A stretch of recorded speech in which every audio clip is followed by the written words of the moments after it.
did someone just, like, punch you in the butthole and just exhaled everything you had? Yeah, what the fuck was that?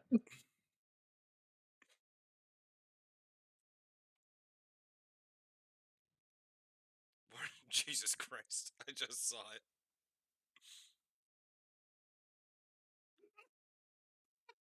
I just saw it in memes. Boy. Oh my god.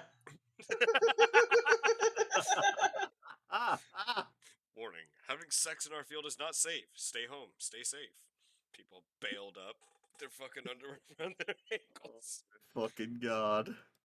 My only question about that is, at what fucking angle?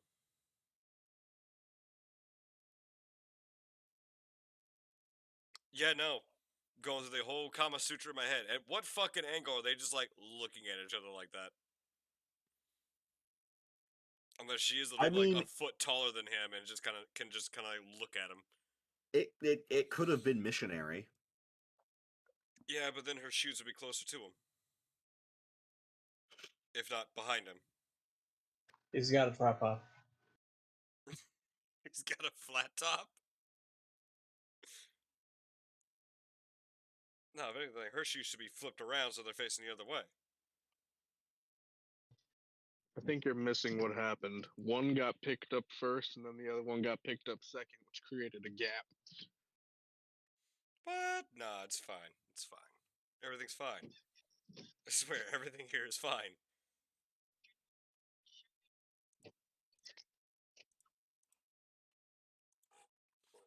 Alright, so picking up where we left off last session, you guys had encountered 24 skeletons. Before we continue, Okay. can you Yeah. just Yeah. Yeah. Huh? So Nomad has had a change of heart. Let's be clear. I have had a change of heart because you shared information with me that I was not privy to, nor were the rest of us privy to, that I feel like you should now share with the rest of the group. Is it what I figured out the other day? It is the way that I am doing stealth rolls as a group instead of as an individual. So if you collectively as a group are deciding to proceed stealthily, cautiously, and slowly, it is a group roll where if the group succeeds, then it's a success. If the majority of the group succeeds, it's a success. If the majority of the group fails, it's a failure. That's how I'm going that makes further on. And it is not like you each have to be like 5 foot, 5 foot, 5 foot, 5 foot. It is literally within a 10-foot square of each other. As long as you are proceeding together in that 10-foot square, it is all a group roll. If anyone is to then venture off before or after the roll, it becomes an individual roll. Yep, makes sense. Yeah. That I had never really gotten the opportunity to present this roll, as the option was presented but not widely accepted or taken. So now you all are aware of my ruling on how the stealth for this stuff works. Which, as I think we can agree, changes things. No, I Changes still what feel like things? you would have did that. You must live with your actions.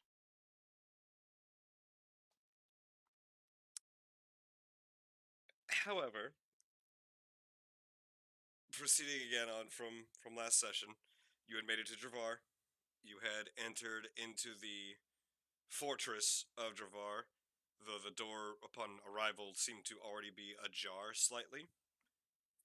And proceeding in, you encountered 4 vanguards of these skeletal soldiers. Learned that these individuals in life and now in death do not have eyes. They are completely blind, relying entirely on sound and touch. In life, it probably was understandable that in life they also relied on smell, but that factor doesn't exist anymore. Proceeded through, made a bit of a cacophonous noise, and encountered 24 of these individuals, eventually coming out victorious. Discovered a ghost. In no small part, can I say, thanks to Elbrig just fucking blasting them all. Yeah. But you discovered a ghost and proceeded to then help this ghost to find some semblance of peace and resolution, and in return were gifted with a particular magical item. Aside from that, you all had also noticed that the wounds that you had incurred, for those of you with flesh and blood, that the blood was spelling out in one language you did not understand, in another language you did, messages and words of warning, threats, and the like. Rather creepy shit.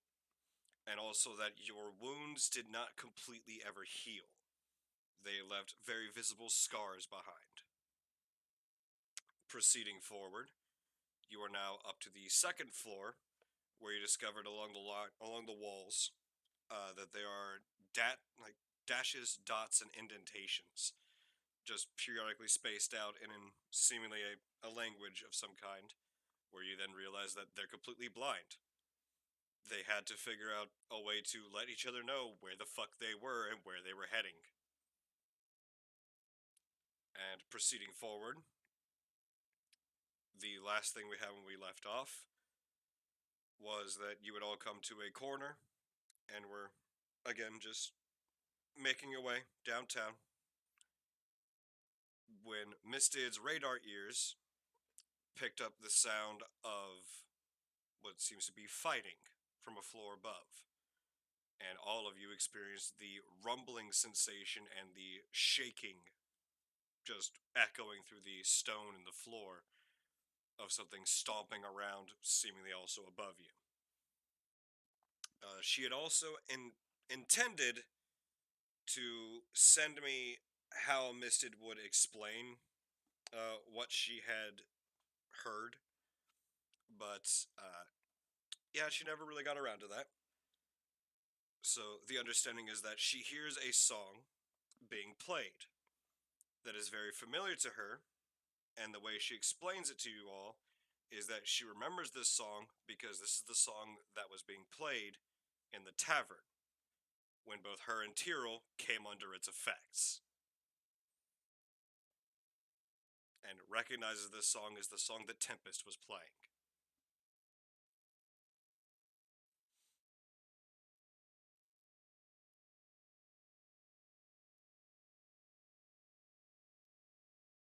So, now that you are aware, going forward, what would you like to do?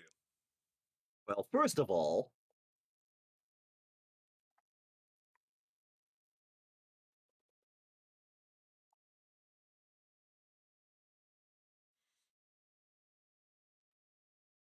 Yes. I've done my part. Okay, what are we doing? Am I the only one with D&D Beyond open? I have a whole bunch of seeing notifications. I mean, I see two stealth rolls. You see one stealth roll with disadvantage. Mm-hmm. Am I to assume that you wish to proceed cautiously?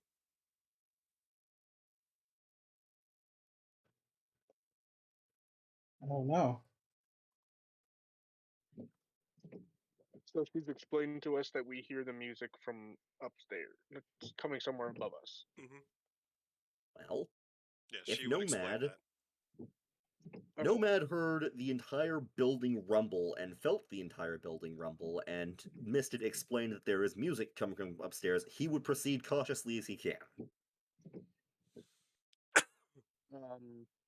Trying to point out that if there's music coming from up there and we know it to be Tempest, it's possible they're in trouble to some degree. We do Or not they're know it to be camping up there. Tempest.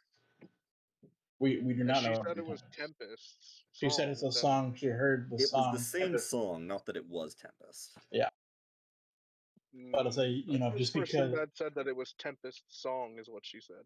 Yeah, the song Tempest was singing. As far as I, what would you say? It's the song Tempest was singing. Additionally, the Then I specific would point. We specifically know that that group of adventurers went deeper into Venaru as we were getting on a ship, and there's no way that they got here before us. That's They not necessarily never true. actually disclosed where they were going. The next morning, they left the tavern. No one heard of where they went. There were no signs of where they went, just that they had to leave in the morning.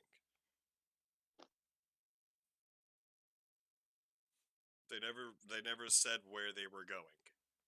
Yeah, that's what I was gonna get to. I don't remember him saying they went specifically any one place. They just said they're going on an adventure.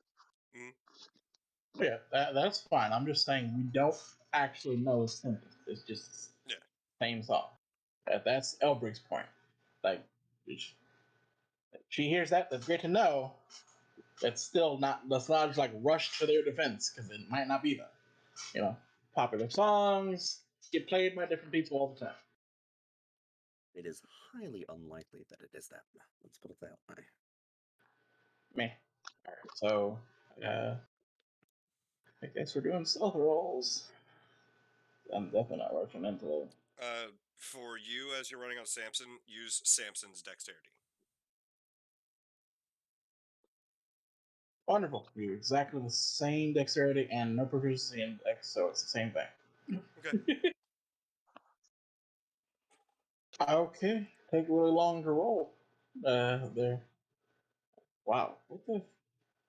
This dice is going across my screen so very slowly. Is it happening a wonderful time? Yeah, it is just strolling across. Here we go. I got a 23 on stealth. And she got a 19. So a I 4, got a a 5, a 5. 23, and a 19.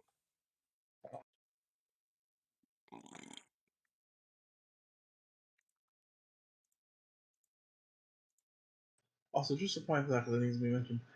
I know you said it was because there's 10 feet next to you, but I mean, you realize that's basically the rules for stealth, anyways, right? Yeah. Like, that's what you're saying, because like you were saying this, I'm like, wait, this is just rules for stealth. Period. What's going on? Yeah. So for a visual representation on roll 20, you can literally be stacked like this. As long as there's no more than a 5 foot square between you, it counts as the group roll.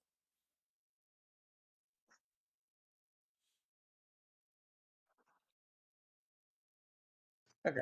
Cool. Yep. All right.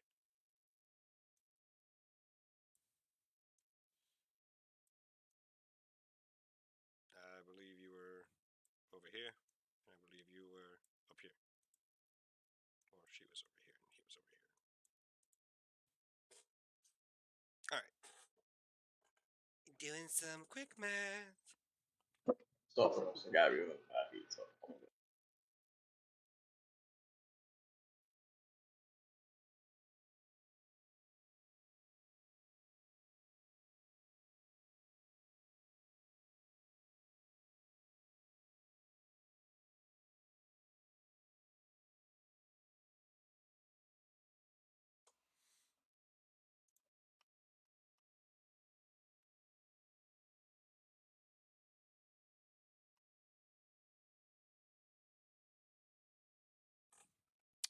Okay. Check it out.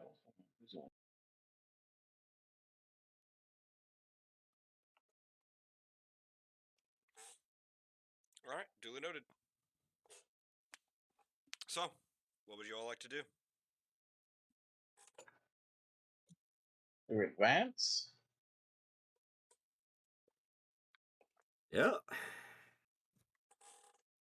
right. I Well, mean, it's just a solid stone wall that we're doing next to, right?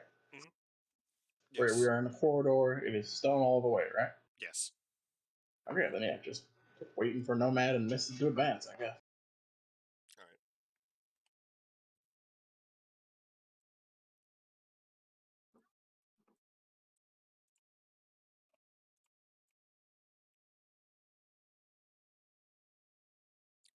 And would you like to roll a perception check going forward, Daniel, since the wife is not here to do it? Oh boy. 9. Okay. You're a bit distracted, but it's okay.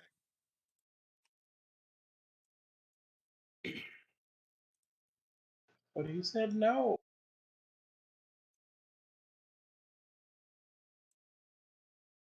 I wasn't speaking German.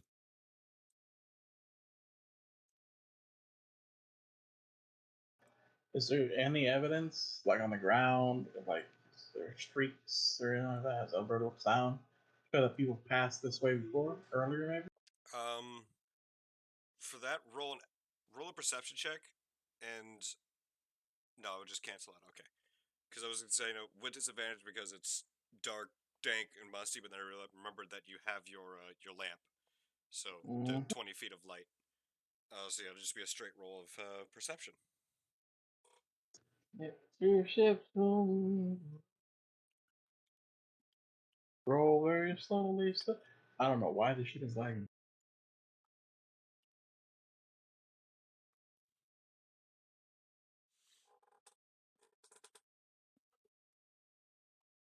I mean, if it's gonna continue giving you problems, you can also roll on roll 20 if you'd like. There we 9. go. I want to reload and see if this helps out. Maybe. It's a 9.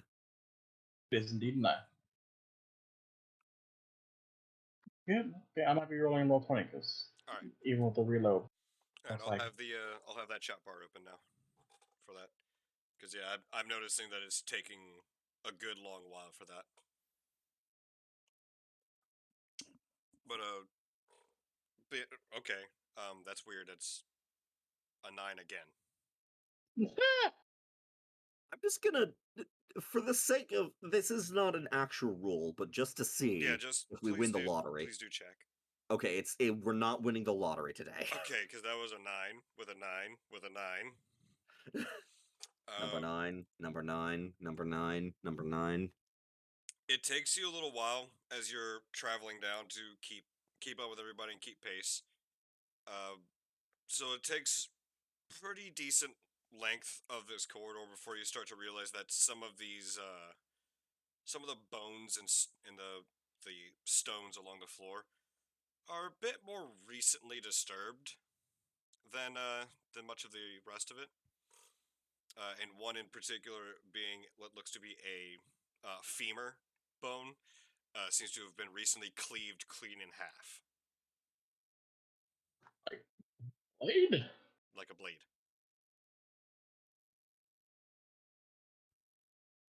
I pointed out to Tyrrell, and then I moved behind Tyrrell. That's fair. Tyrion just kind of looks at it.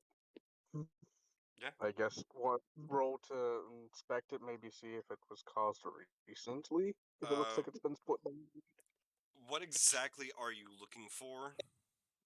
Describe what you're looking for me. Um,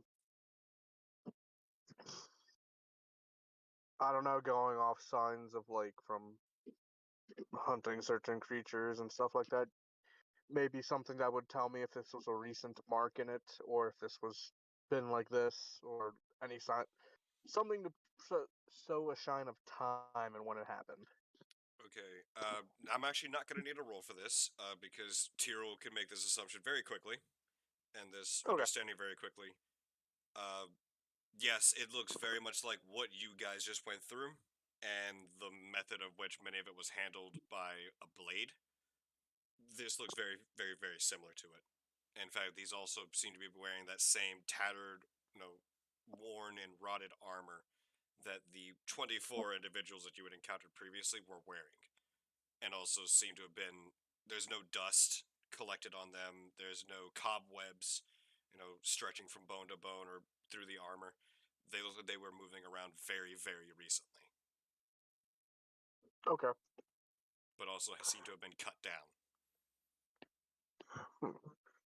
I would stop the two up ahead and tell them pretty much, and with Elbrig close by, just kind of inform them that this is recent. Something else has been up here cutting these down.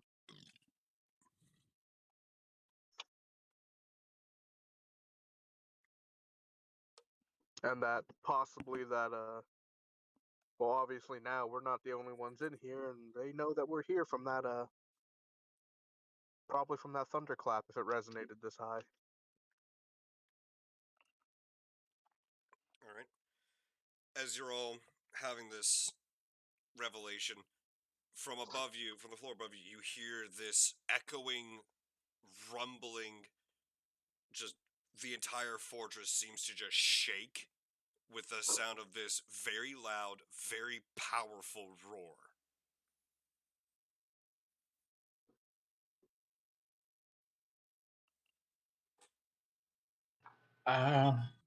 Cyril would kind of stop and think and say that it's very possible that our friends from the tavern are there, because that's now Tempest's song that was able to charm me and Misted, and now a roar from the sound. So either there's a big ass monster, or possibly they're bronze or whatever he was. Elbreg.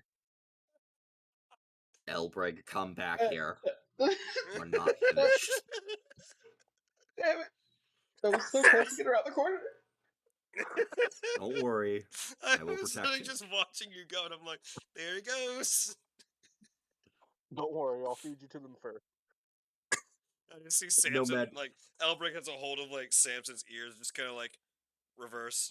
If Tyrell says that, Nomad actually elbows him. Oh, Okay. thank you. I Okay. needed Yeah. that. Nope. Nomad would say, in any case, our goal still lies ahead. We should continue. Real quick, before we go anywhere, just because there's a giant, there's probably a giant monster, unless that was made from a spell. I know there's some sound stuff you can do, but there's probably a giant monster up there. I look over at Misted. Misted, we've talked about making sure that we use your abilities best ability possible. Did you happen to prepare that spell that increases vitality for like 8 hours? And then for mechanic wise, okay, aid.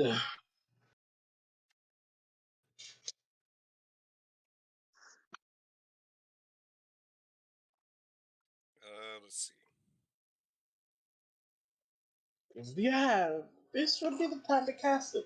If not, we can just go forward and just double check.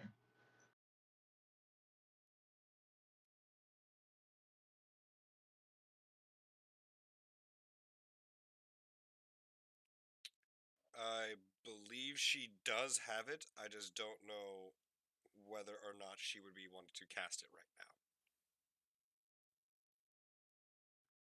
I mean, it's an 8 hour. It's an 8 hour spell. Like it's not something where she has to worry about timing. It lasts basically the entire day, or at least venturing day. Just because we're going into trouble, and there sounds like a giant beastie. How about you give us all a vitality boost so that when Tyrell tries to feed me through the thing, it chokes on me and I'm still alive. It's okay, I'll slap healing into you after. So Trying it to would be rude, only just work like for 3 of you. That's okay. But the main important part is the guy who has no fucking armor.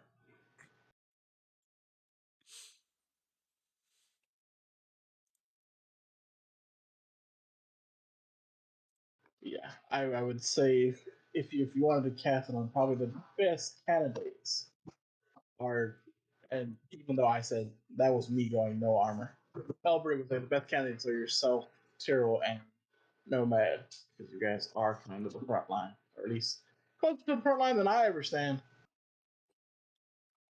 Alright, so do you two would like her to cast aid? Elbrig would like her to cast aid on herself, Nomad, and Tyrell. He's not actually asking for it.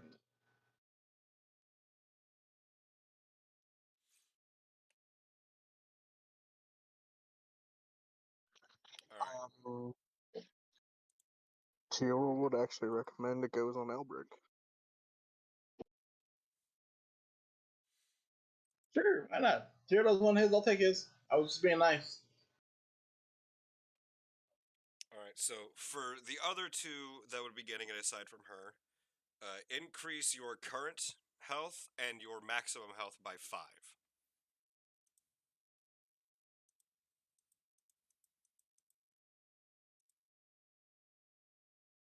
Figure out how that works in D&D Beyond.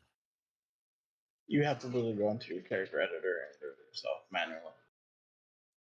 Christ. You gotta go to manage hit points or HP and then manual apply. Oh wait, if you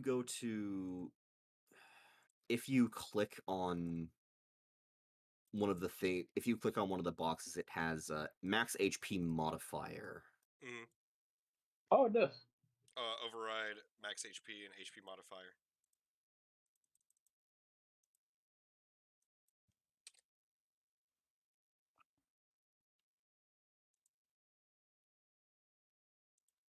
Okay, I'm cool with that.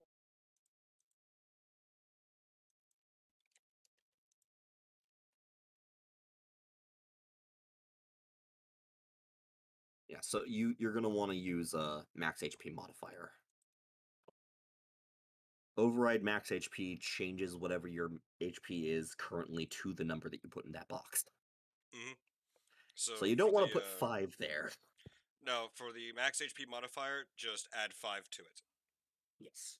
And then do the math, reversing for whatever you had beforehand.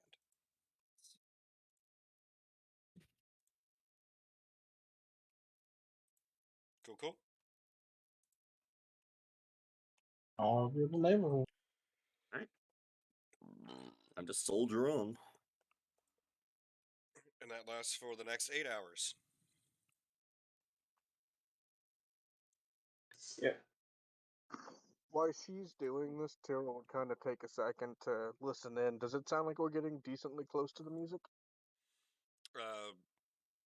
It seems to be roughly the same distance. You guys actually have not proceeded that far in. Or that much Okay. further in. You literally just rounded the corner. And then started proceeding down this hallway. But yes, it does seem like it is slowly becoming louder. Or clearer. As it begins that you Okay. guys can start beginning to hear the sounds of it. Alright, so why they... Actually, I'll save that. I'll wait on that. Yeah, 'cause Okay, remember, just check. the reason why she was able to pick it up is because she rolled a 26 for the perception to hear it. Yeah, I can understand. Yeah.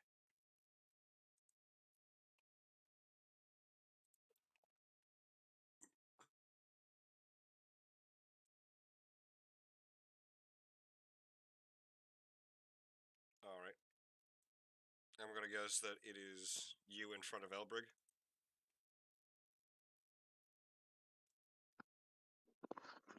Who to what? Where to when? Why? Gonna guess that you're staying in front of Elbrig. Yeah. Okay. I was moving your token. Thank you. This is a large cobweb on the floor here. Yes, there's plenty of rubble and looks to be passable. Okay. I'm just making sure that it's not like an obstacle or anything. No, but what's inside it is. Roll for initiative, Nomad. Deadass? No, I'm just kidding. Okay. No, there does not seem to be anything else living in it.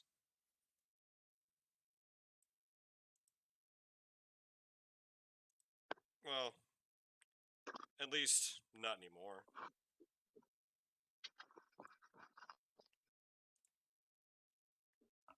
Kill it with fire! Oh, don't worry, it's just already bounced. dead. Never mind. You did great, Elbrig. Killed it already. You just Does said this something. appear to be the skeleton of a dragon? It does not appear to be the skeleton of a dragon. It appears to be some kind of lizard-like creature. Or perhaps a Interesting. smaller dragon, but an actual full dragon? Not likely. And then, what the hell is that? That looks to be a rather large humanoid-like shape. Alright, well, that's all concerning. Is anything in this room alive or moving? No. And is this another passage over here? Could be.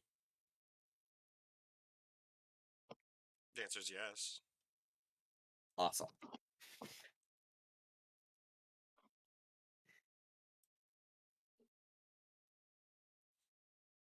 Oh god, Tyrell's gone into the void again. Okay. Welcome back, Tyrell. How was the void? Was it delicious? It tastes like blackberries. I was gonna ask if it tasted like black licorice and molasses. No, Ugh. fuck. No. That's Australian people. No. No. No. What does the void taste like? Wouldn't you like to know, Weather Boy? It's Slurpee. That's all you get to know. Grape stuff. Is it grape or is it cherry? It tastes like Coca-Cola. Shit! I hate those ones! I've gone to the Coke dimension and returned. Wow. You don't Uh, look awfully white. Wrong Coke. It was liquefied. We're Alright. talking old school Coke. It was the liquid version. So, for dynamic setting of this particular room, you do see armored soldiers that once possibly belonged to we're seeing Ironhold and Nora scattered about the floor, as well as what looks to have been a room where a particularly dangerous battle went down many decades ago. As the remnants of the creatures that fell still remain. And the two larger creatures look to be roughly a bit taller than what Pine Grove was. So they probably stood somewhere around 9 feet tall, possibly bigger. Could I make a request going forward in this dungeon? Sure! What's your request? There are a lot of really long hallways. Yes. And it's a slight pain to have to move individually down them all. Would you mind terribly if we just had you move us as a group up to the next significant event? As long as we all acquiesce to it? Do you acquiesce to this? I do. Sure. If he dies, I get to hunt him. Tyrell? Sure. Basically, what I'm saying is, let's not just manually move down hallways that are like 100 feet long. Okay, so getting to this point, how long is your visual range, Nomad? 120 feet. Okay. It's fucking massive.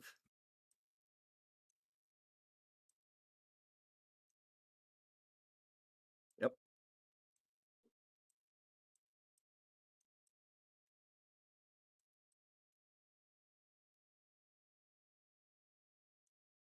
You realize there's a polygon select tool. Yeah. Do you just not want to use it? No. Okay. 5, 10. Alright, lads, what are we thinking? Offshoot or main corridor? Main corridor. Oh, holy shit. Oh, never mind. That changes things. Okay, yeah, you can see all the way back. Is that glowing? Yes. Very slightly. In that case, Yes. anybody looking there would probably be able to see it too. Yes. Nomad would. Nomad would say. Cheer- Oh, sorry. Go on. No, you're fine. We were kind of like pausing on each other and then literally talking the same sentence. Do you want to go first? Hang on. Uh, So before you guys actually proceed, Nomad, you are the actual only one that can see this. Okay. Okay? Got it. Because it's a bit faint, And it is far off. but it is distinctly there.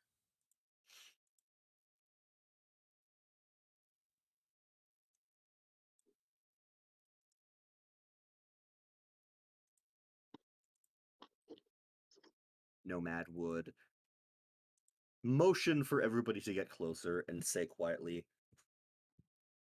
At the end of this room, on some form of dais, there are several figures. I can't see them clearly, but I would be willing to guess they are not friendly.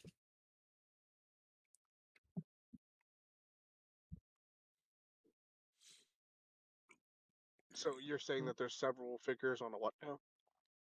A dais, a raised circular platform.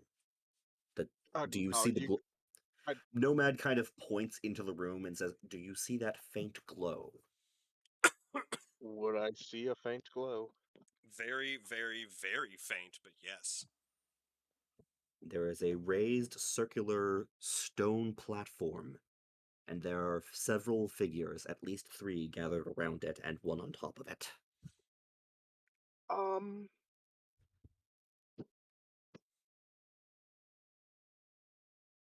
I don't know if I'd be able to discern that, honestly. Can't see it from this distance. No, Nomad isn't saying it like, "Look." He's just saying, like, Look with your "This is the special situation." eyes. Yes. He would, like, after saying this, wait a beat and then say, "Should we confront them?"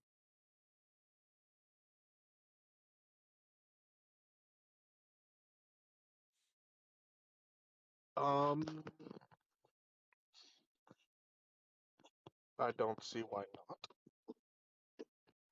Nomad would turn to Elbrig and say, "Elbrig, there are figures that are possibly hostile in this room. Should we confront them?"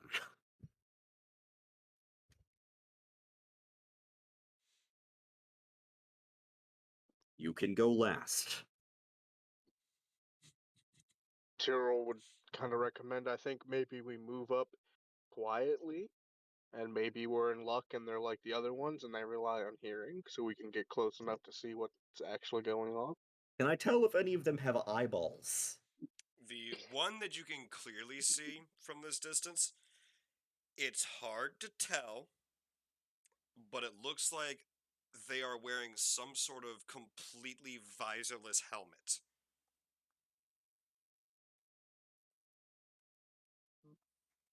Nomad would say, "I'm unsure, but it is a possibility." The other 2 figures that you can sort of see the edges of them do No, not I can't. look I tangible. can't tell. Yeah. Nomad would start to take slow steps in the direction of the dais.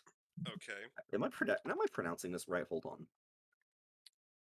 Yes, dais. A low platform for a lectern, seats of honor, or a throne. Similar platform, stage, podium, rostrum, stand, grandstand, staging. Well, this is none of those. This looks to be more like an altar. Ah, So Be proceeding realistic. forward, are you Oh, attempting to be as stealthy as possible, or just since continuing Tyrell on with said the that we pace? should, and since Elbrick has recommended earlier that we should, yes. I Okay. have one.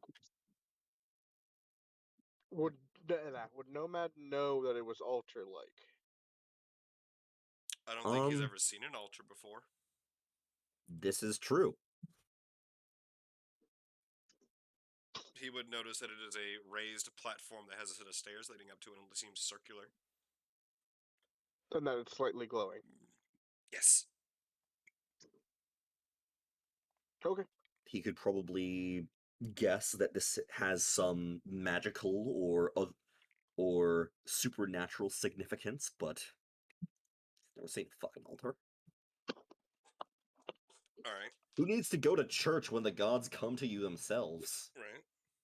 So, proceeding even more stealthily, go ahead and roll a new stealth check. Okay, well that first one's an 11, and that Oh second yeah. one's a 7. All right. Oh god, 7 and 11, it's Slurpees all over again. Okay. That is That's the sleight of wrong hand. roll. I know. I just realized I clicked the wrong one. Yes, that is the incorrect one.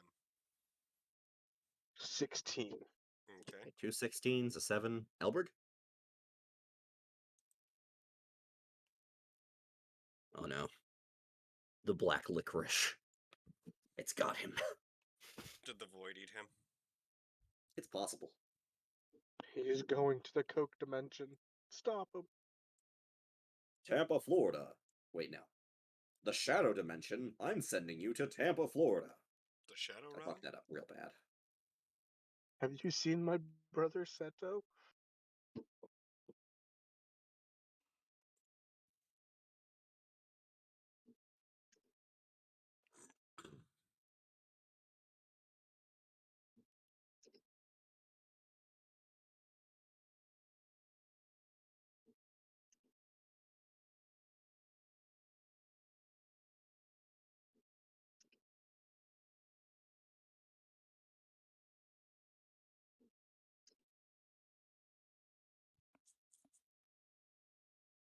I think he died.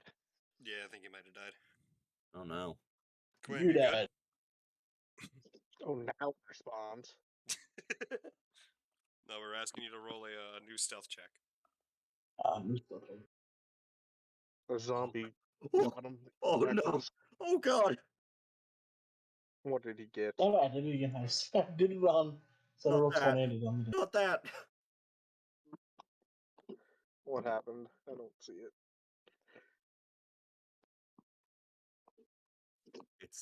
It's in memes.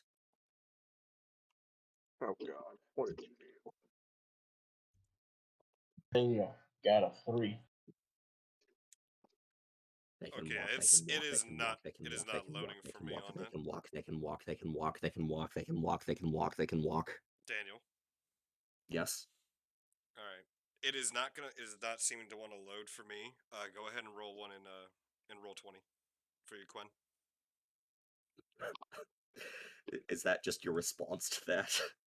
Yes, that's how I feel about you right now. 19. Okay. Fair. Yeah, because it is still saying stealth check question mark for me, so I cannot confirm or deny it. So we're gonna go with that 19. Like it's literally Yeah, just saying check question mark. All right. I refreshed my D&D Beyond, and it's not even loading. It doesn't even show that he rolled it. Mm-hmm.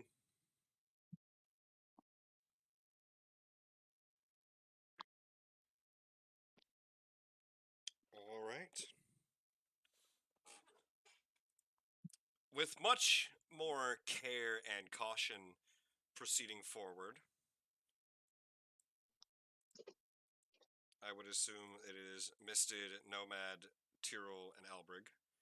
Mm-hmm. With Misted Nomad in the front. Probably. All right. How far in are you wanting to go? Let's start with hold on, let me count. Let's start with 40 feet.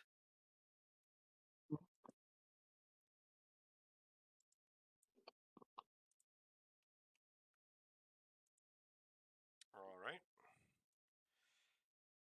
Prepare the underwear.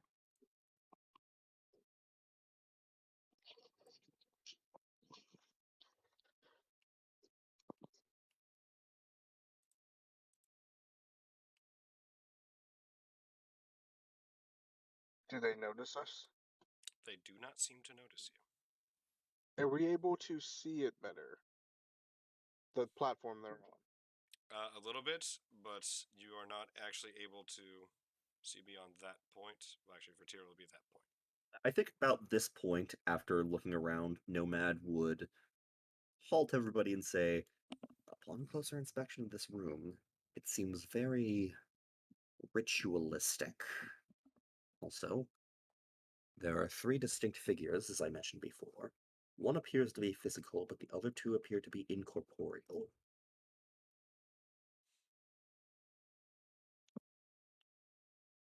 So, do you want to proceed any closer?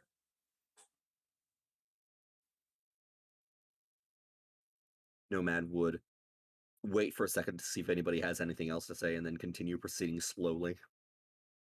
I would proceed slowly until I'm at least within eye range of the altar they're on, so I can actually get a decent look at it. Probably about another 15 feet then. Because, yeah, so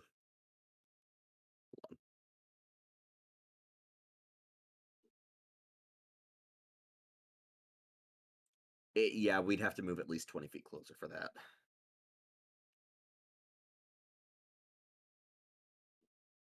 So you want to go right there? Mm-hmm.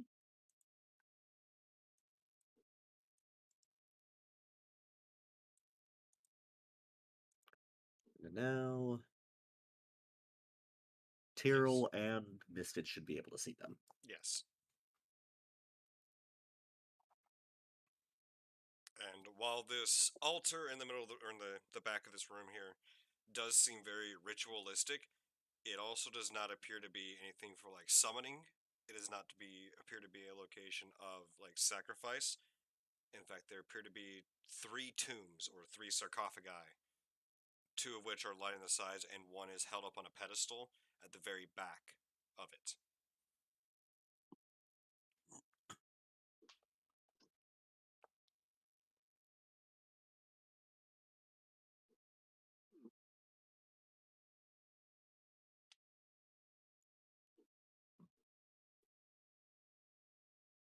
Yeah, they do not But seem to yet recognize that you are here. question: They are on alert. can we still hear the music? Very faintly, but yes. Okay, so it is definitely not here. No.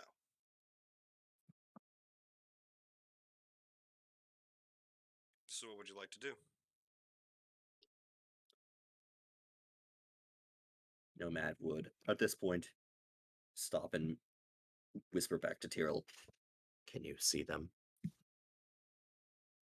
They are quite unpleasant to look at. Tyrrell would nod his head. He wouldn't say anything, though. Just to stay quiet. Nomad, seeing this, would sort of gesture at the group and then point forward in a sort of like questioning manner.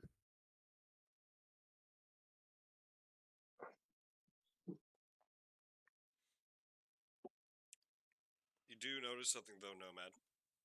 Yeah? There looks to be an opening here.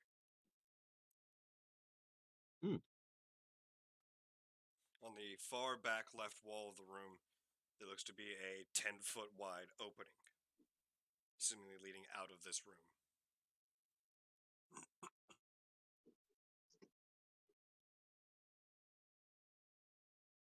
Well, if we want to investigate that, we're going to have to confront these guys. I mean, you are being very stealthy. They do not seem to acknowledge your presence. Nomad would ponder this for a second and then turn back and say quietly again, I do not think they have noticed us, and I do see another passage leading out of this room, off to the left, in the back left corner. Should we confront them or attempt to sneak by?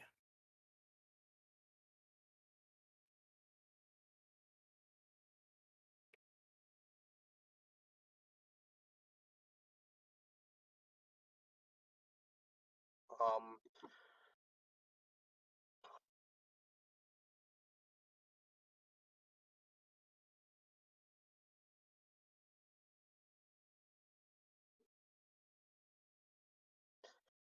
Tyrrell would kind of give a shoulder shrug and look to the others and see what they think first. So, what exactly does this middle guy look like? Weapons, armor, all that? Nomad would turn. What does the main, like, these two clearly look like horrifying, disfigured, gaunt specters. They do appear to be rather ghastly looking, yes. And then what does the main guy look like? The main individual that is standing atop this altar appears to have once been a humanoid, female, but is wearing very old, rusted armor that seems to be like very medium weight type of armor. A solid helm on her head with 2 holes on the side where it looks like ears have begun to jut out but have since been rotted away. And looks to be wielding some kind of a sword and a bow strapped to their back.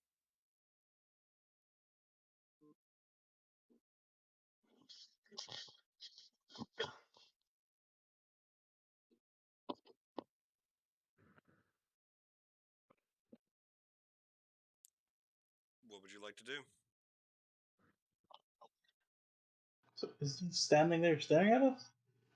Not exactly staring. Yeah, They Nomad seem would to be turning their heads and just kind of listening. Nomad would shake his head no and look back, and to avoid making noise, would sort of uh mimic the appearance of somebody holding their hand up to their ear to try and listen for something and then pointing over to them.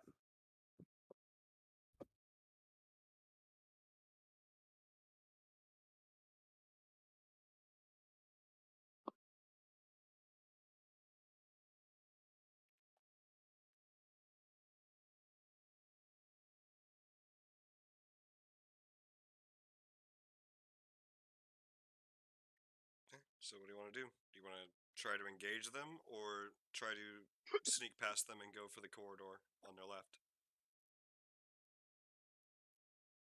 That is I the question that whisper. Nomad posed, yes.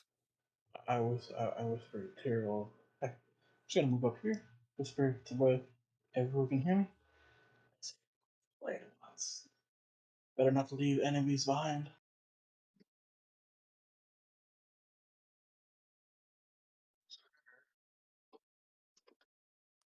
Andrew, you sound very far away.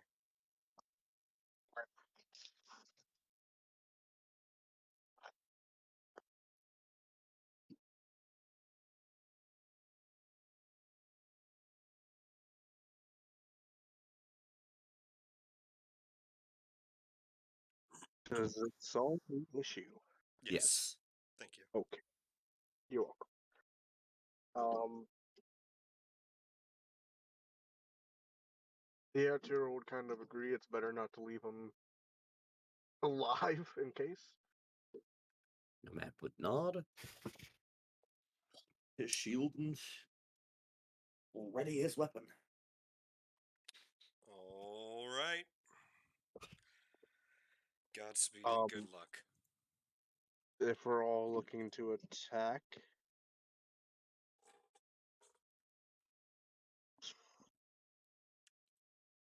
either try to sneak up or have me hit one from a range for a sneak attack.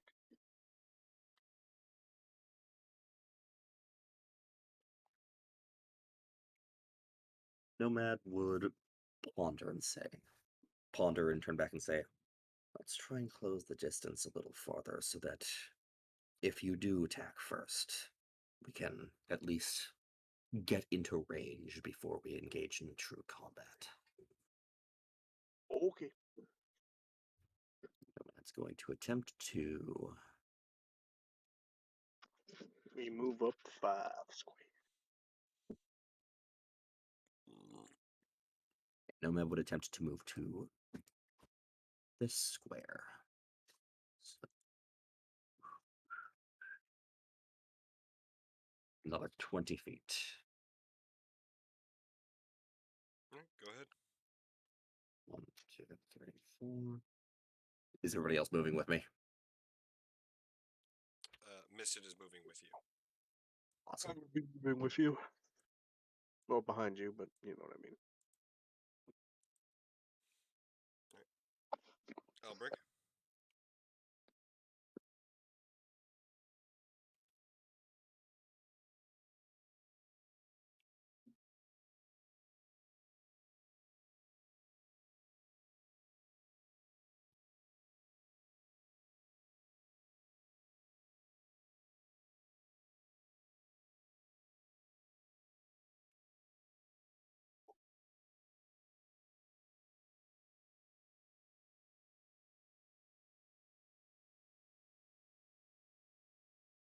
Alright. So I'm going to go ahead and say that before we execute this wonderful plan, we take a short 5-minute break so I can get all the papers ready. Oh no. Oh, yes.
Okay.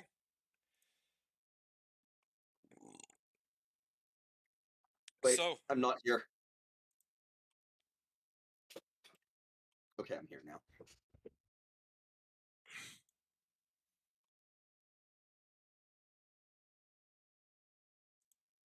all right, Andrew, you ready? No, but I feel like it's gonna happen anyway. All right. So, I don't like that you said that. Albrig, are you following close in tow to them as they are preparing this ambush? There you go. Okay. So, for the small confirmation and conversation I just had, Misted is going to be taking aim at the middle dude, and is going to be readying the last of her first level spells to cast Guiding Bolt at him. Her. Sorry. And is just waiting on the cue. Nomad appears poised to charge directly forward and appears to also be waiting on a cue. All right. Hero, hero.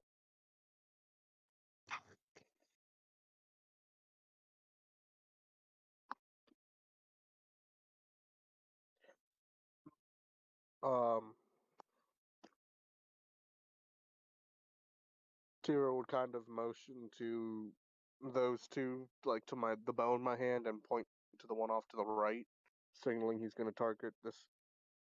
I can't do the thing. The circle, the dude on the right. The Okay. hit. Yeah. So as soon as I see everyone draw back, get ready to shoot, I'm gonna go ahead and thrust our lancer nice and high. And as we do it, we're going to cast second level Chaos Bolt at the guy in the middle. All And you right. Starting see fire. From where Elbrig is at, Elbrig cannot see that individual. But I am going to assume that Elbrig is waiting for Misty to fire at him. Yeah. It would the spell begins to build from the lantern, and then I would shout. I would just shout fire, and then wait for where Misty shot. Go. Okay.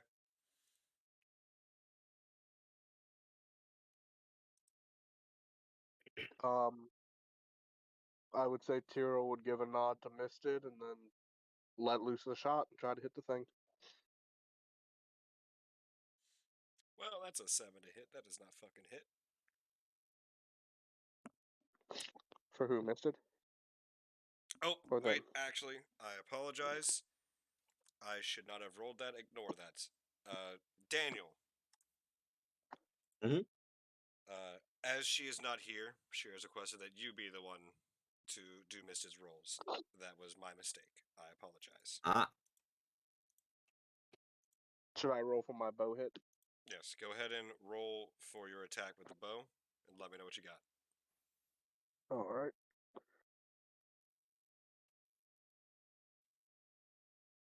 all right.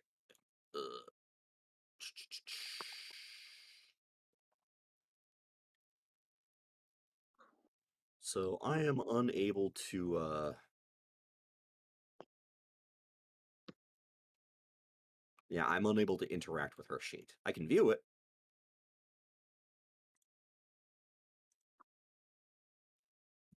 So I I will got a just 26 to hit. I will just roll a d20 for hers, all right? Roll a d20 on roll 20. Okay. Do you want me to add the +6? Yes, her modifier is +6. 24. 26. All right. Tyrol and Misted's hits. Both of them hit. Tyrol, go ahead and roll for your damage. Gotcha. How much damage is Guiding Bolt? At first level, 4d6. yes, guiding bolt would be 4d6 radiant. 12. All right, the thing immediately took 10 damage.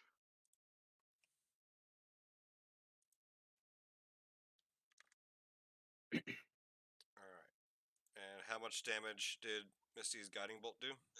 12. And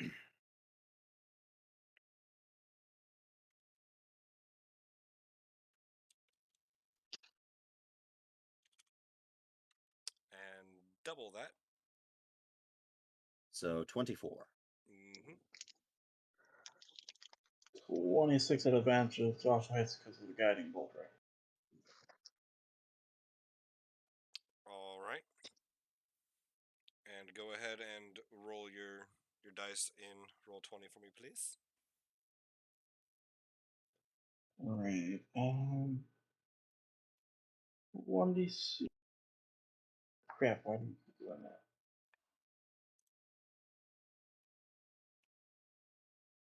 On these cues, Nomad's going to charge up 30 feet to here, Okay. and once Elbrig's stuff is resolved, is going to be swinging into the one on the left. Since we're all seeming to go for a divide and conquer strategy here. All right.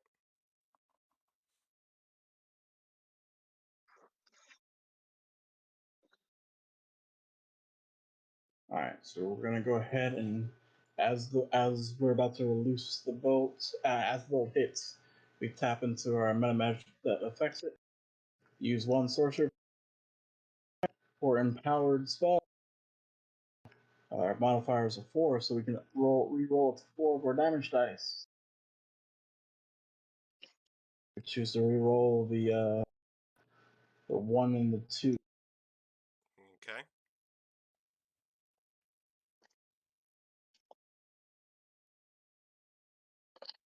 So it is 10 and 8, so 18 damage, and it is chaos. Okay. What spell is this? Chaos bolt. Ah, okay. All right. So how much damage and what kind? 18, and it is thunder damage. 18 thunder damage. Yep. 18 thunder damage in total. So doubling that. 36 thunder damage. And you fired on the one in the middle, correct? Mm-hmm. All right.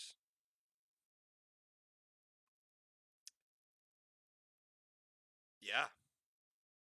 So as the guiding bolt hits it, you see it just kind of immediately snap to attention and begins to try to usher commands to the other two.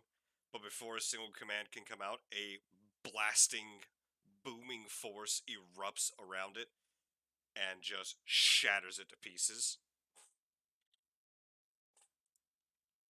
Yeah. Fuck Yeah. All right. Yeah. Nomad, your Yeah. turn. Jesus Christ. 23 to hit. That hits. Go ahead and roll damage on Mockrick. 11 damage.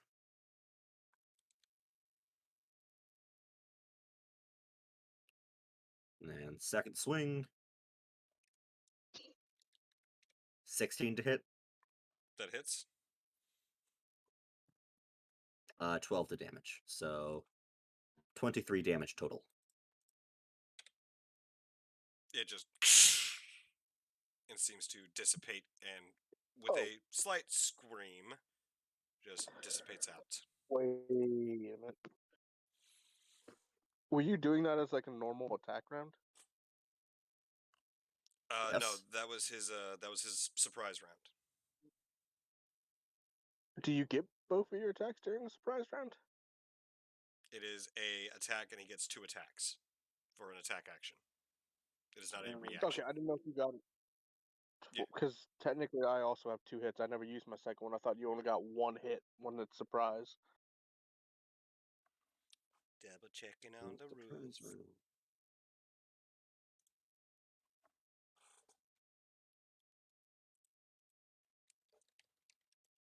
Yes, so the first round of combat is the surprise round. Surprise creatures can't take actions, reactions, or move. Their surprise condition ends after a creature's first turn in the surprise round. So technically, it gives you everything during that first turn. Yes, basically, we get 1 round to act before they can react. Well, then I'm going to take my second attack against him, because I thought you can only do it once. All right, go ahead. Does a 21 hit? No, it misses completely. What are you talking about? Okay. Yes, yes, it hits. Oh.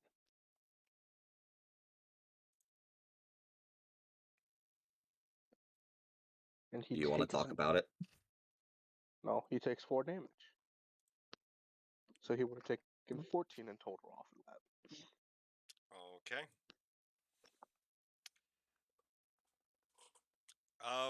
Yeah, go ahead and roll initiative for this one Yeah. poor soul. 14. 14. Mm-hmm. All right, what's your dexterity? It is 2. Well, but I have a modifier of 2. My dexterity is 14. I've got 16. All right. I'm going to go use the bathroom real quick. I'll be back. No, wait, come back. Missy's got a 20.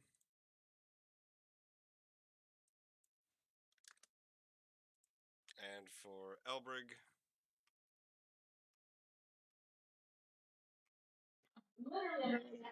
Can't do that, but what did I miss? initiative roll. Okay. 1 guy left standing. D20 plus 2. So 13.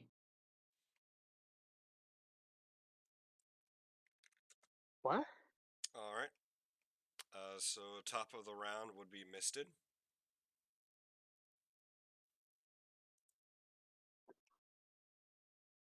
And she is going to try and use Sacred Flame since Daniel's not currently present.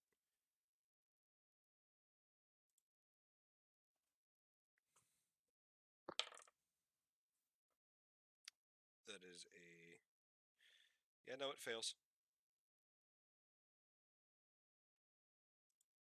The spell or the creature? He fails the save. Oh, okay.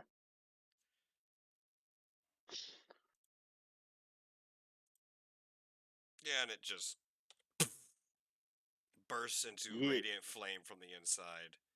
And again, with another scream, it fades away.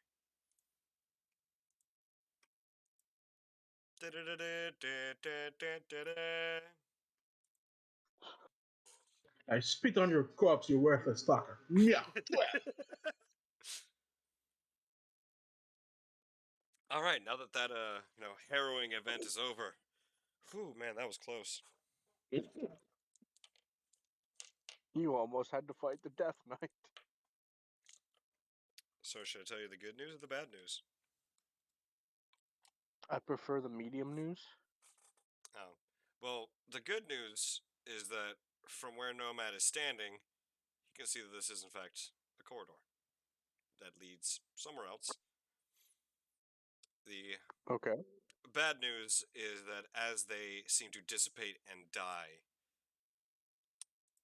that there are what looks to be 4 cages with very small, very dim green flames within them that seem to start growing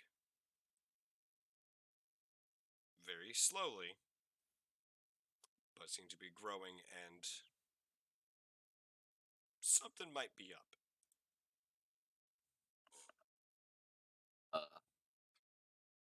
Could Nomad observe this and possibly make an Arcana check to try and determine, well, not exactly what is going on here, but try and get an idea of how this mechanism seems to function. He would have never seen anything like this, so you can make an Arcana check, but it'd be a rather high DC. I'm holding out for a hero. Oh, wow. Yeah, It's a dirty 20. 20 was actually the DC for it. Go fuck yourself. Alright, if you insist. Oh god. It seems that the spectral entities have been spawning from this.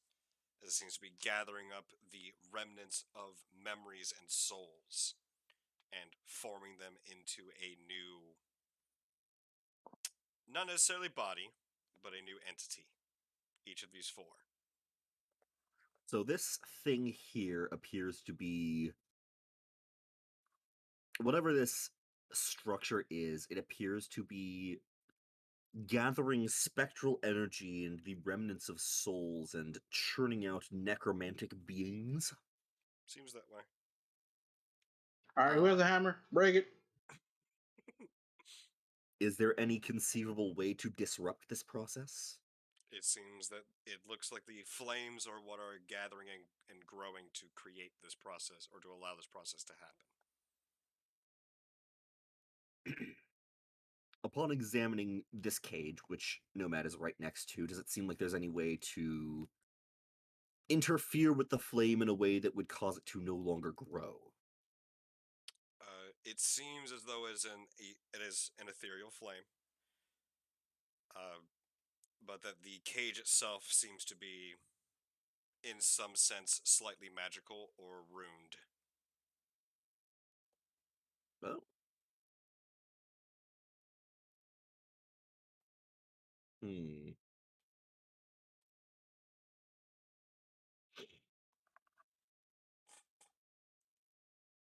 How sturdy is this cage appear to be?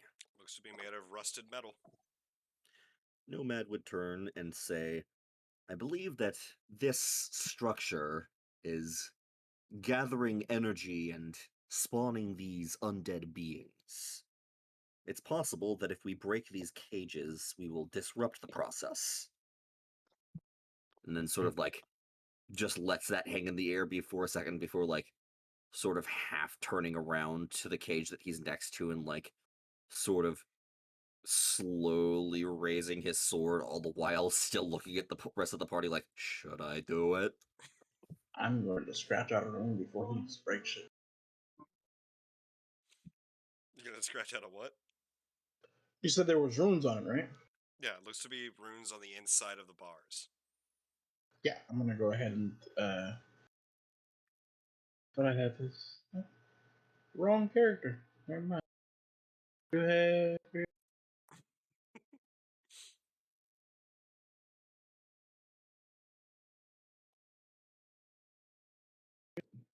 I thought I had. Maybe I fucked up. I thought I had. That's it. Never mind. I just got. I look at moment and say, "Go for it." While they're working on bulking things, Tyro's gonna. Oh god, I just pressed things. Stop that. Tyro's Stop gonna go look at the pressing body and kind of. buttons. I didn't do it on purpose. I hit the setting button. I don't even know what the setting option is. Tyro's just gonna look at the body of the one dude that kind of got obliterated. Yeah, she was shattered into many pieces.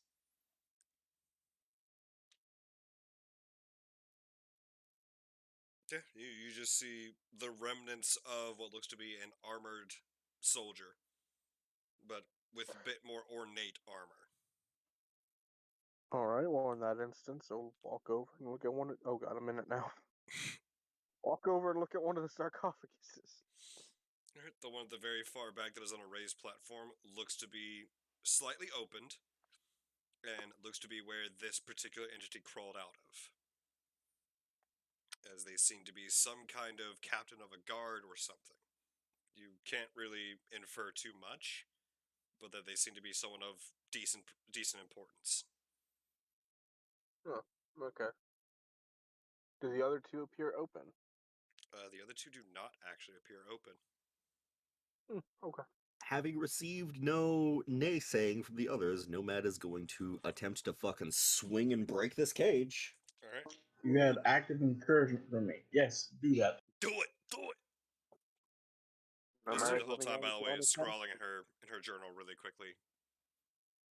Attempting to catch the image of the cages before Nomad smashes them. Yeah, there's 4 of them. All right, 19 to hit. Go ahead and roll damage. 10. All right. You give it a good once over, a good whack. You did something to it, but it still seems to be slightly standing. 14 to hit. Pings right off it.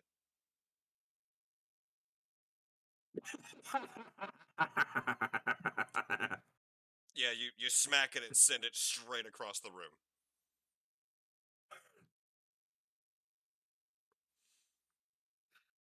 Oh wait, I have to roll it to actually reset because if I did that, then the next time I roll it with a crit. Yeah. So Yeah. It literally had 11 health. yeah, so Nomad swings once and it makes a dull, and then the second time it just going ting, and then the third time he just gets upset and fucking wails on this thing, and it goes.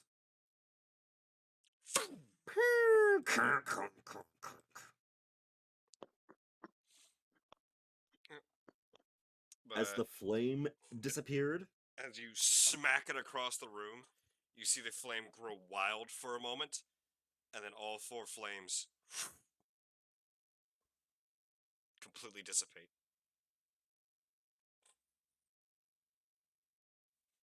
Requires all 4 for it to work. I was about to say either you fix the issue or we're about to explode because Nomad like waits for another few seconds, just like kind of glancing around at the structure and saying, "I broke it." As the circle underneath Tiro grows and you have a wraith show up. Congratulations. No, I'm Oh just no. kidding. Directly inside of Tyrol. Oh my. But no, yeah, it seems it has now gone completely inert. Although before you whacked it across the room, in the radiant, very though dim light that they were giving off, Tyrol, you did notice that the 2 sarcophaguses on the sides had names just carved into them. Okay.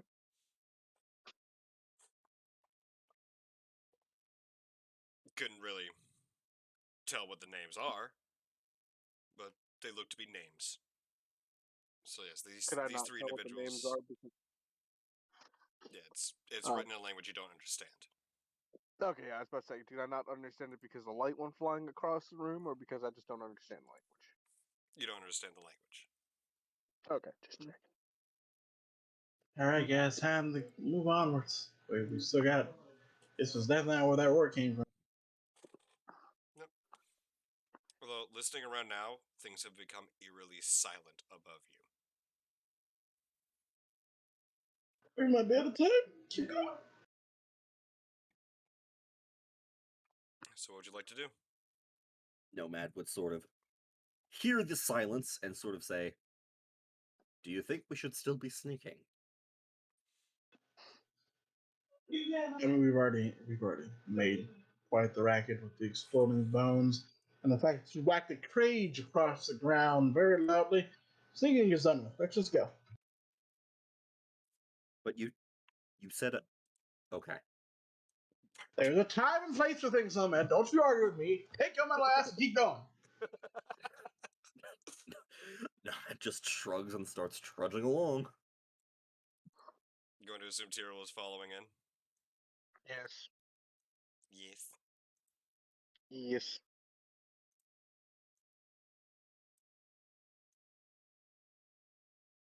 What do I see? If you say Candy Mountain, I'll kill you. Candy Mountain. Wrong. Elbrick can do that. Nomad would say, the stairs. There are indeed stairs. You like Yeah, to say we either have two corridors to turn around and go back through, or take stairs. Nomad would kind of stop. Nomad is literally says, stairs, and begins walking and like begins to take a step, and then you say that, and then he stops and turns and thinks for a second and looks at Elberg and says, "We shouldn't leave anything unexplored behind us, right?" forward. These stairs lead upwards, and the stairs we pass lead downwards, right? Sorry, can you say that again? The stairs we're currently looking at, the one down the corridor from us, they go up, right? Yes. Yes. The ones down here that we passed before we found the skeletons, those go down? Those aren't stairs. Those aren't stairs, they look like stairs. These are both other parts of this floor that we have not explored. Eh, Yeah, that I was don't me. want to Just, leave any. Okay, that was you being weird. Yeah. Got it. I thought those were stairs. Let's just go. I mean, we found the enemy, and just go, just go.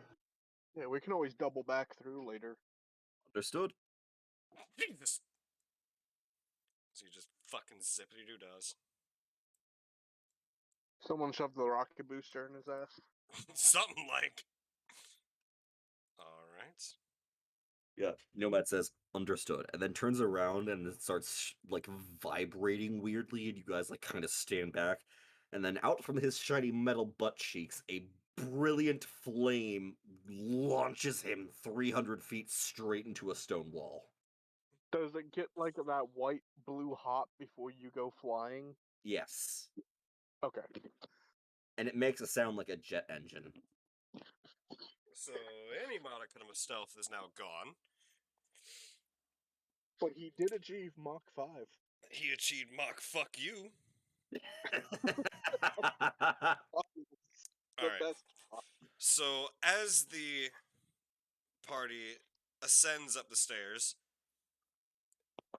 you can confirm that the sound of music has stopped. The rumbling has ceased. The roaring has since ceased. The sounds of combat and conflict have also stopped. Nomad, I'm going to Yes. assume you are cresting the stairs first. Indeed. Alrighty. You get hit by magic bazooka. Ah, shit. Oh, no, no. Do I get a dex save? No, no, no. No. Shit. No, no, no. Alright. You see that there's a very sharp turn at the end of this corridor. As Nomad does, he's going to briefly open the sense and confirm the locations of the orb they're searching for. Seems to be Or on at this least- floor. Nomad continues to walk forward, although you would all probably notice that he's power walking.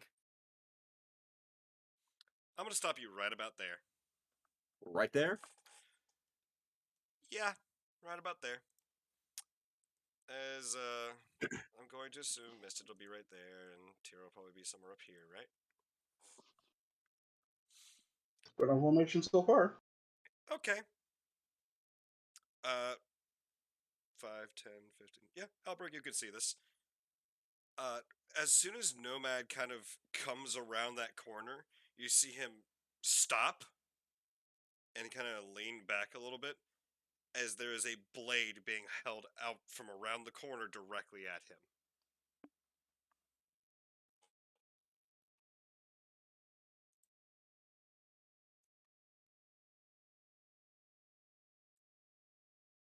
And a rather luminous region at the very end there.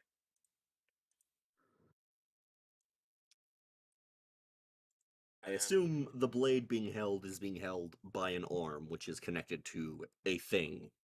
indeed, appears to be attached to, looks to be a human female woman. Nobody expects that you are Spanish voices. familiar with.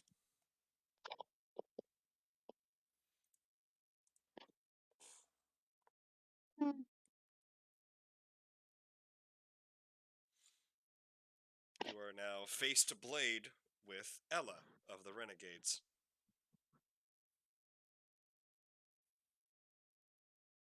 Nomad would kind of take a second and then, like, just say, Tyrell, I'm sorry for Yeah. doubting you. Never doubt the blue one. For I am blue. If I were green, I would die. Misted is going to ignore that instead of taking offense.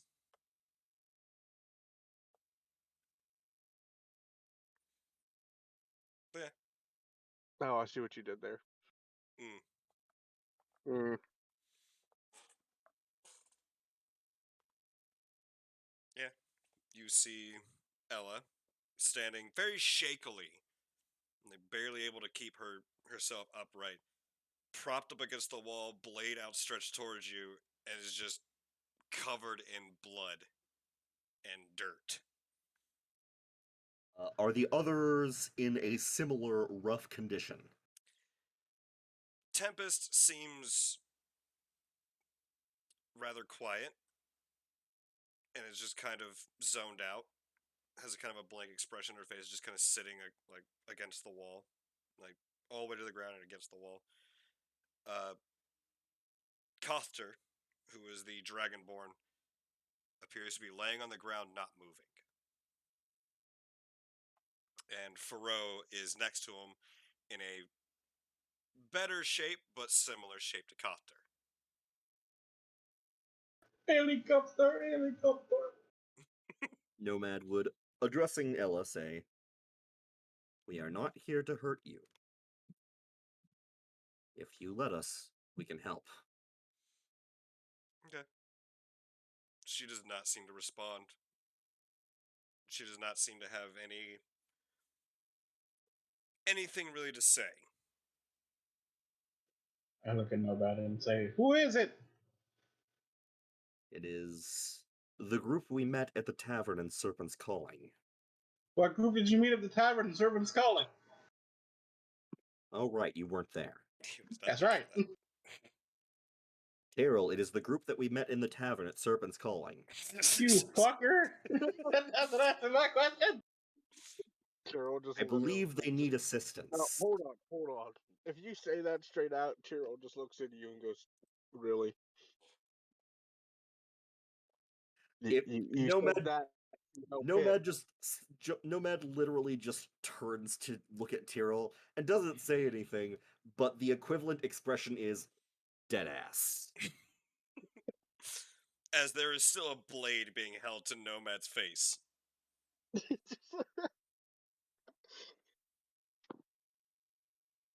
Tyrell just kind of look at Brig and fill him in that we ran into an adventuring party back in the tavern before we left. Would gently reach up and try to push the blade aside. Okay. Gonna creep around. One thing of notice, the blade is gently glowing.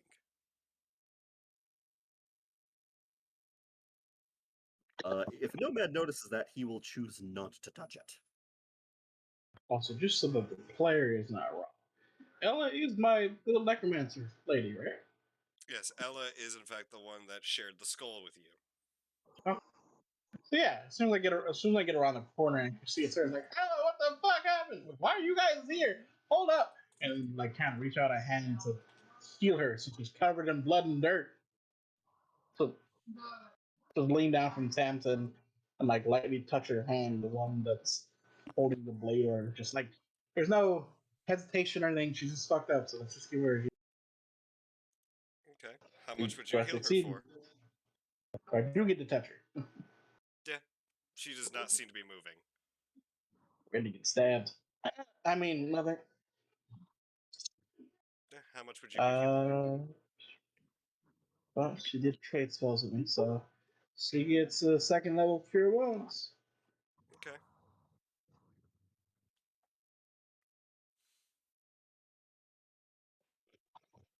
I go 18 hit points for her. 18 hit points. Mm-hmm. Cool, because that brings her up to 19. Oh. But yeah, it's all that with the barrage of "Hello, what are you doing here? Are you okay?" That's an obvious question. What the fuck is going on? There's all of that while I'm healing her. And you see her just kind of like, as soon as she gets healing, she just kind of lowers the blade slowly. You hear just drag across the wall. And she just kind of slumps down. With the blade lowered, Nomad would look back to Elbrick and Miston and say, I believe that more of them are in need of assistance. Quickly, if possible. Would sort of step back and allow for the two with healing magic to realize that these guys are not in good shape. Yeah, I go over and look at these guys. I healed Ella because I knew her, but I don't know these guys, so it's kind of giving them once over before I start healing. So How bad they are? for the sake of your spell slots and brevity and what else, Mista does still have the healer's kit.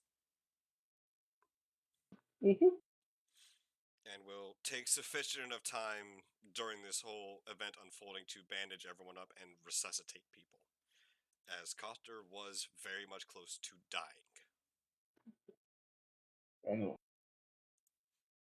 They at first aid almost, I guess, and then so you said Tempest looks okay or no?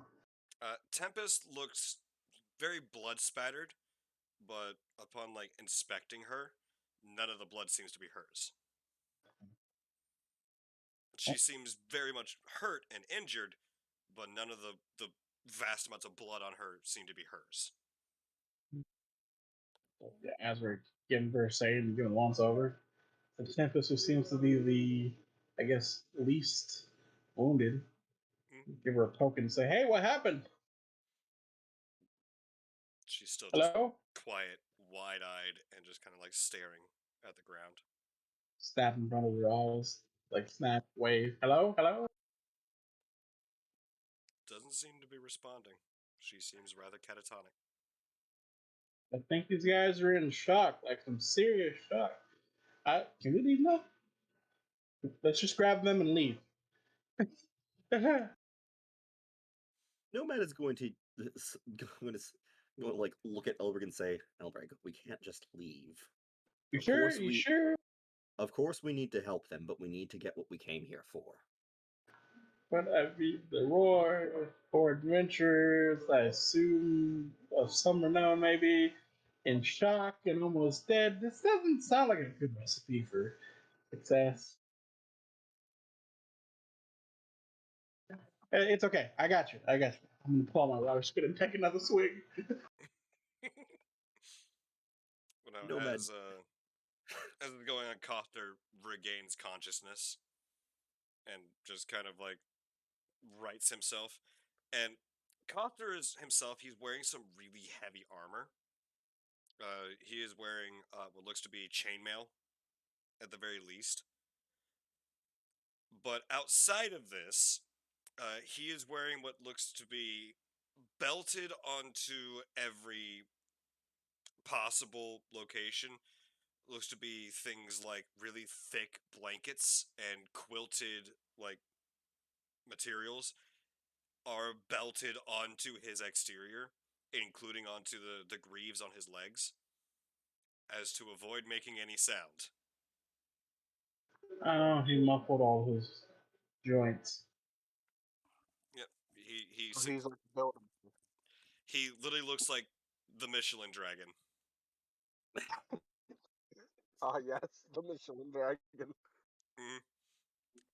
And a lot of these, what looks to be really thick blankets and whatnot are now just torn to shit, covered in blood, other viscera, perhaps. Perhaps his own, perhaps something else's. No real telling. And if noticing that he has awoken, Nomad would say, "Ah, you are awake." What is this, Skyrim? Really, you really like stating the obvious. Like Elbrick, just That after is taking a Nomad's swig. whole thing. I know, but Elbrick is like Elbrick just took a swig of liquor, and you say that as he's like, you love to state the obvious, don't you?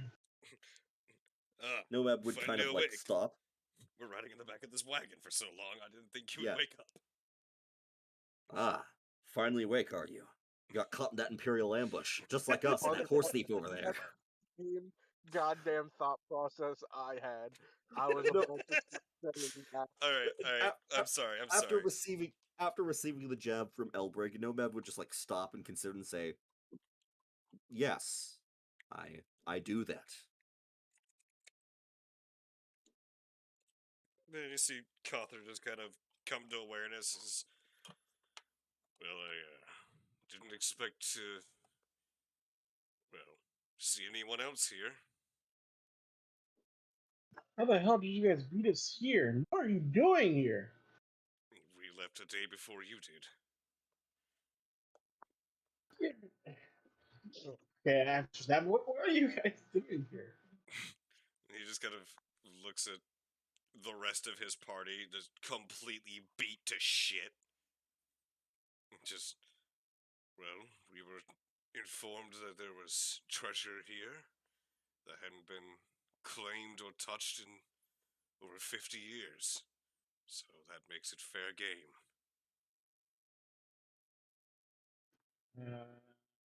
We were informed by like a shady person who kind of weirdly laughs, mentioned the shadows. Right? He just stops and thinks, no, it, no, it was a human. Regular looking guy. Just making sure. So, what fucked up your guys' day? You see him just kind of stop and think for a bit and just, like, quickly elbows Faro. And you see Faro just, I'm not moving. I don't want to move anymore. It hurts. It's like, ugh. And then he starts to recount the events of how they had snuck their way in, gotten to the first floor pretty well unbothered by the I look at Nomad as skeletons. soon as he says that. As soon as they complete that sentence, I look at Nomad. And he recounts that they made it to the first floor pretty well unbothered. They learned early on that these things were completely blind and relied entirely on sound. So they made sure to go out and wrap Kothter up in as much soundproofing as they could, and then proceeded through, stopping only to take out and destroy as quietly as possible anything that got too close or began to try to alert others. And eventually made their way all the way through, made it up here, and were almost about to go get that weird looking floating rock at the very end of that room when suddenly there was a very loud boom, and whatever the fuck the thing is in there woke up and proceeded to then thrash the fuck out of them. Nomad is just going to kind of like look away. Right as you're looking away, I'm slowly turning towards you. Yeah, Tyrell would actually look at Nomad and tell him to do the thing at the mention of at the rock glowing at the end of the hall. Nomad would open up his sense. It's somewhere on this floor. I can't tell exactly where it is, but it's on this floor. It's possible it's the same thing they were describing. Yes, floaty rocks. Was it spherical? You see him just kind of stop, and we didn't get close enough. That boom went off, it got up, and our first goal was to get the fuck out of there. We took it down once, but then it got back up again. I don't know what else to do. What Tyrell's Nomad you guys would- keep saying? It. Yeah, it's like Tyrell's gonna ask him what exactly was the creature.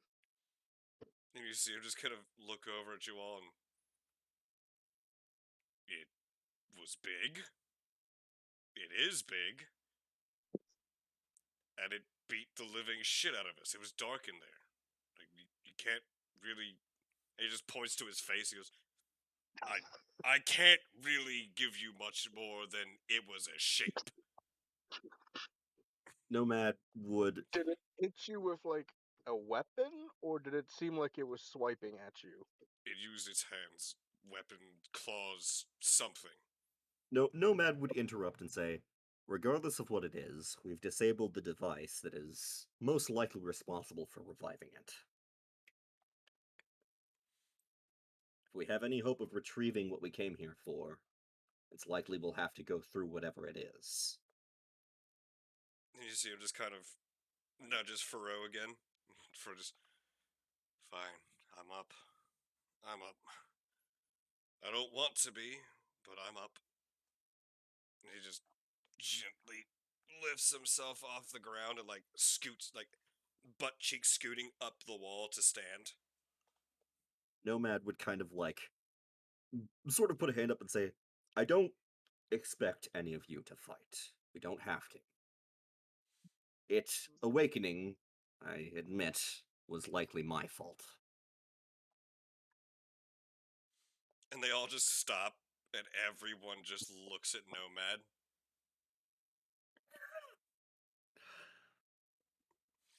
Ella then, raises the blade up yet again.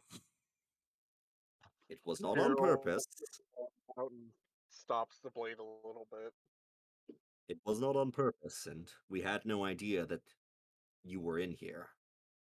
Earlier, we entered the fortress and were attacked by the creatures guarding the first floor, and in order to draw their attention, I used a spell to create a loud sound. And it worked. I'm sorry that it had consequences for your team, but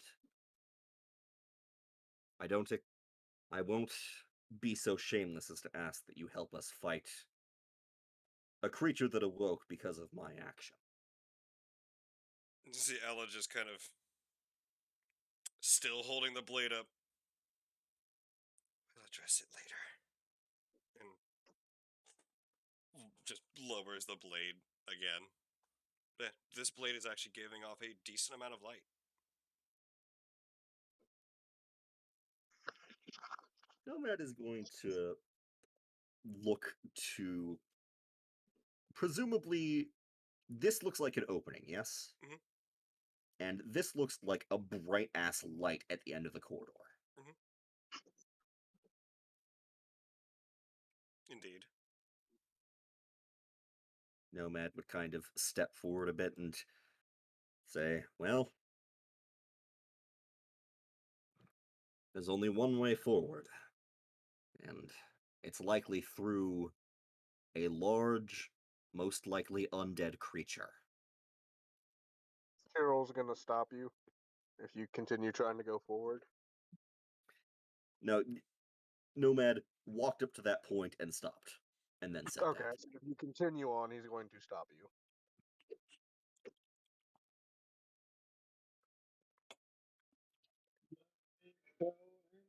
Let's go.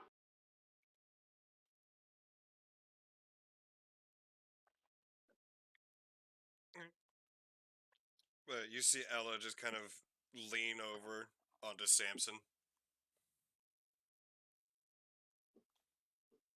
Yeah, this one.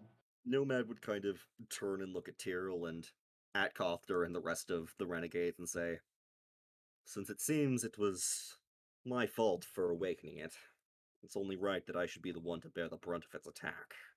I'll go first. Do you go to move? No, he says that and then looks around at the party for confirmation. Yeah, Tyrell just tells you, how about not at this moment? So we are leaving. We're not leaving. We're just not going to go confront it while there are still people in, pretty rough shape. And the fact that they got away the first time is good, but if it follows us down here, because we tried to fight it, it could have consequences again. So that means we're leaving, right? No, we are staying. We have a reason to be here. I will throw you to the monster if you suggest it. You don't make any sense. You're saying we can't go forward because we have people in rough shape. To not I'm have people in saying rough shape, we leave.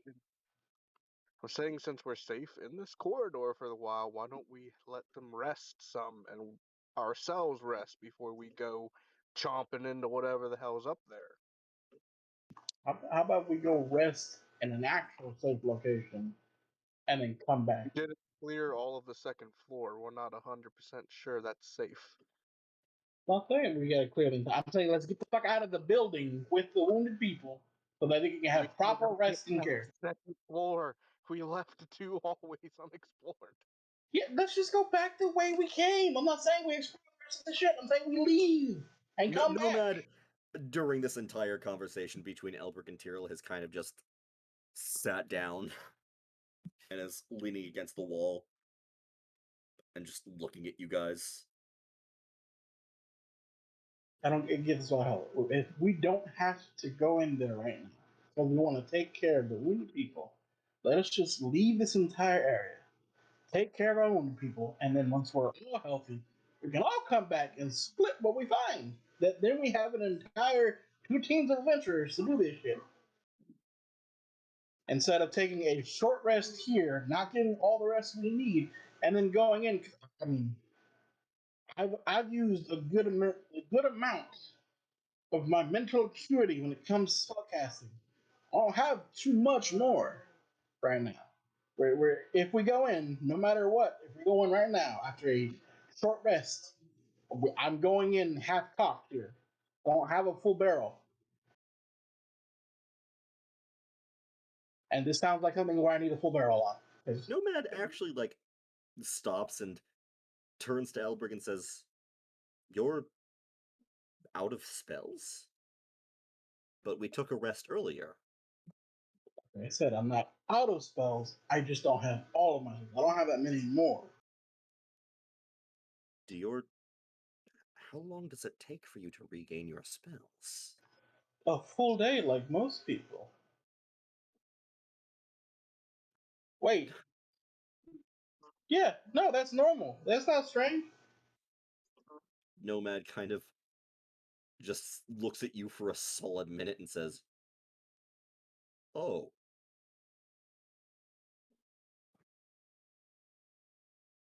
The fuck does O mean? no." Nomad would just kind of say, "I well, I just assumed that. Well, that was my bad. My Okay, well, you're consuming each other's spells. I regain my powers faster, it would seem." Oh my god, you're juicing, aren't you?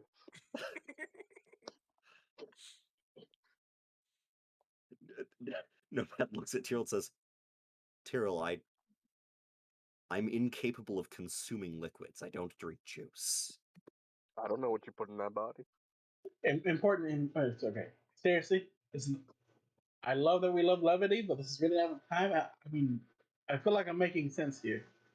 We can just Yeah, leave and but come I'm back. suggesting we take a break here in case when that thing clanged across the room, anything down those hallways could be down those steps right now. And the Nomad thing would kind of, at this point, say, "Well, why don't we ask the other group?" And would pointedly turn and look at the other group. they're allowed to chime in anytime they fucking want. They're just so beat to shit they're not. Would you prefer to stay here and for us to continue briefly on to attempt to conquer, or would you rather make a tactical retreat, as Elbrick suggests, and rest for a more significant amount of time before attempting to return? You're asking them their input. Mm-hmm.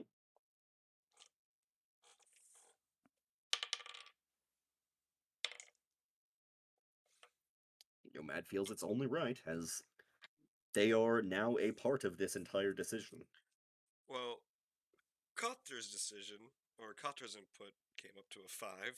Ella's input came up to a 16.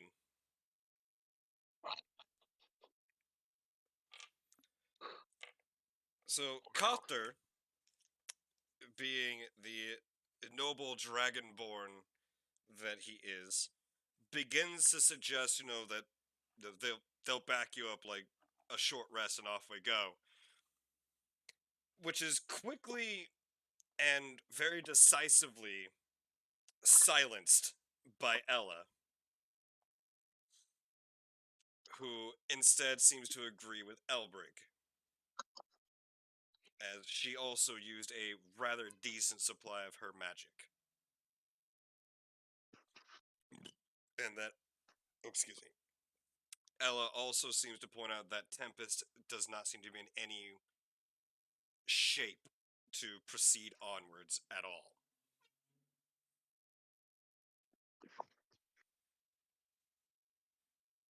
Nomad would nod and say, well, at least a day of rest aboard Cadmus's ship will do them well. And even if we missed something on the second floor, I doubt it's anything that we can't get through, whether by brute force or simply avoidance. And you see Ella just look over and, if you missed anything, I'll kill it myself. Let's go. Can somebody please grab Tempest? Tempest is a Genasi? Yes, she is the young heir Genasi. Nomad would stand up and look to see if Kofter or, God, what's his name? Furrow, if either of them need help standing up. Furrow is already standing. He butt-cheeked walked up the wall. Oh, right. And he is currently helping to roll Coster side to side. Just very much like a turtle. He is limited movement with all of the, Nomad would help him up. Okay.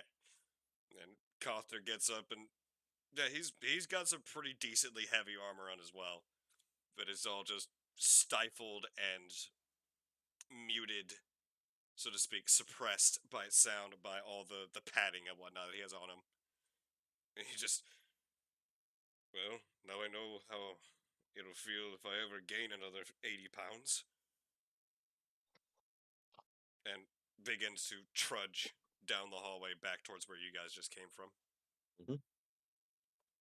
And as Furrow follows behind him, you see Furrow turn to Tyrrell and just go, by the way, with the bright room, Ella says don't touch the light. I don't know why. Don't touch the light. Something about the light is necessary. She's leagues smarter than we are. I don't tend to question. And continues walking. Don't Does touch that anybody top. pick up with the Genasi? I'll say if he walks by, I'll pick up the Genasi and carry him. I wasn't sure if he was going to or not because that's usually his gig. But if he doesn't, I will pick her up and carry her. Both his arms seem to be very bloodied and torn up. Mm-hmm. Then I will. Yes. Although he does have a very nice pair of scimitars on his hips. We match. Mm. His are shinier though. I'm gonna have to kill him for him. No, don't kill the people we just saved. You almost did that job yourself. Yeah, but I didn't know.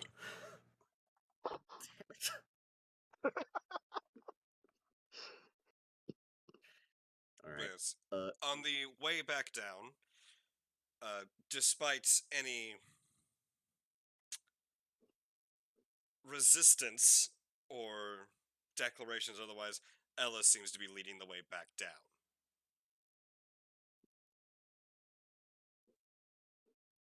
Staggering, but defiant and rather determined. She is leading the way back down. She's doing the pissed, angry stomp walk. More like the, very silent limp of determination. Very Yes. sad. Fuck. Hold on, I need to find a quote from A Knight's Tale. Fuck. Mm. But Tyrell, you do notice that Tempest, while carrying her, does also have a very nice rapier on her hip that does not Uh, seem to have ever been used. I will now quote an excerpt from the movie A Knight's Tale with Heath Ledger and a number Later. of other. Oh. This applies to the situation, though. Can I, please? Fine. To trudge, the slow, weary, depressing, yet determined walk of a man who has nothing left in life except the impulse to simply soldier on. Trudge on. Mm-hmm. Yeah. At every I thought you just said Farmer John for a second. I realized now you said Trudge On. yeah. But at every slight sound that seems to come from in front of you, you see that sword raise up, and then just about 30 feet of dim light spread out from it. And then she just puts it back down and continues limping along until you finally make it out the doors, and you are greeted once again by the snow and ice covered stone and earth of the Twin Mountains. Mhm. And there at the base, you see Cadmus's ship still docked and still pretty well. A question that was hanging in the back of Nomad's mind that he had forgotten during the earlier discourse now comes up again. Now that I think about it, how did you guys manage to get here? They have a boat, remember? And you see him just kind of, yeah, it should be. And then Ella just kind of stops. Furrow, where's the ship? And you see him kind of peek his head around the corner. Well, that's not ours. Tyrell looks at them and goes, "Wait, you guys parked your boat out front too?" She just stops. No, it's. And they go around towards one of the far corners along the wall and kind of like look towards one of the other sides of the mountain. And there's the remnants of a ship there.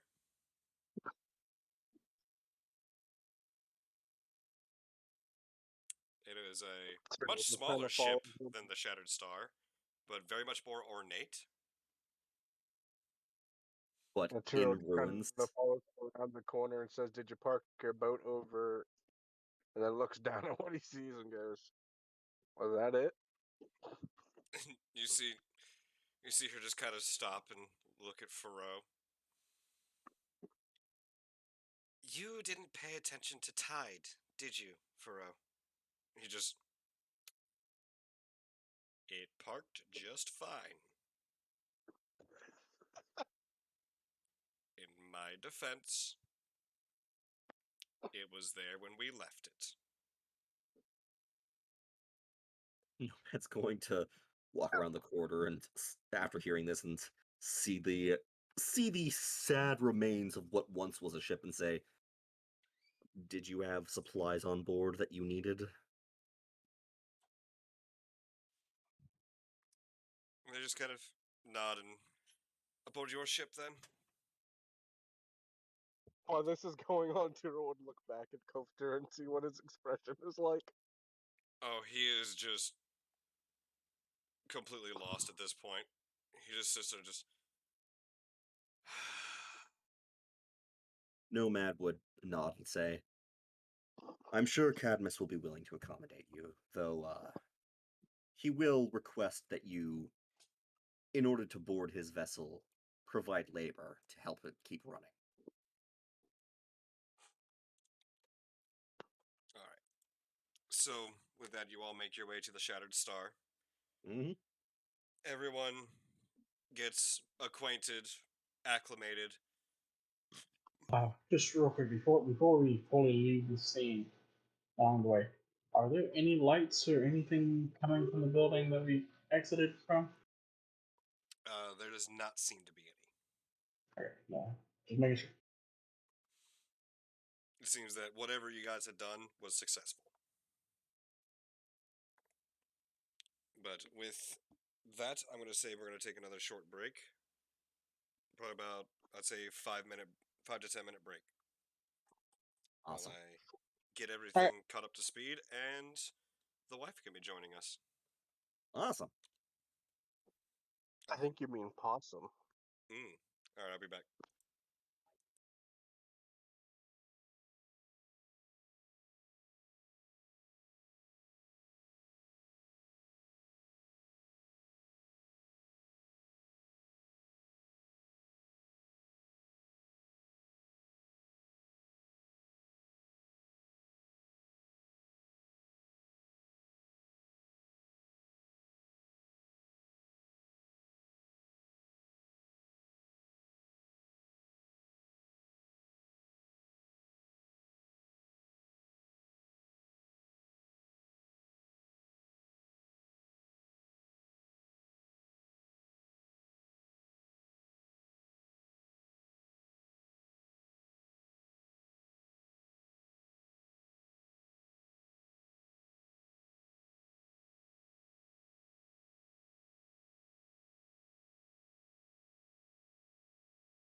But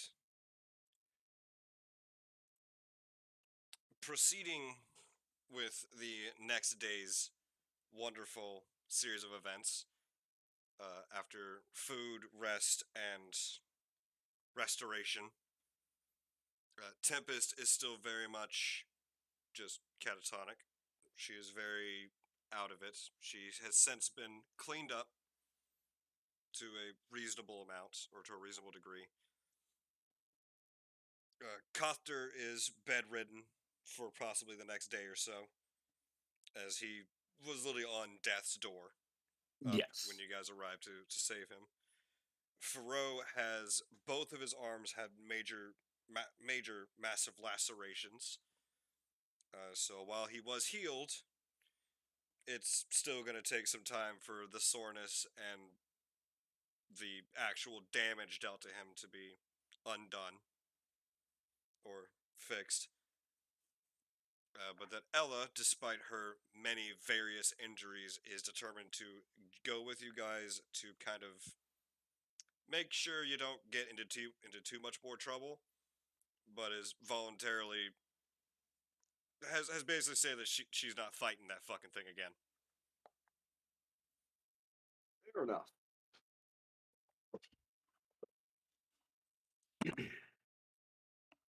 But that aside from that, that you guys have the option to return back in and give it another go. Because Cadmus presents the option of we can leave it here and try and head back, or you can try again, head back in there, and we'll wait for you. Nomad specifically says, we are returning. At the very least, I intend to.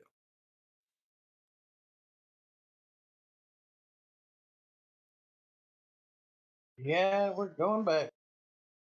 All right.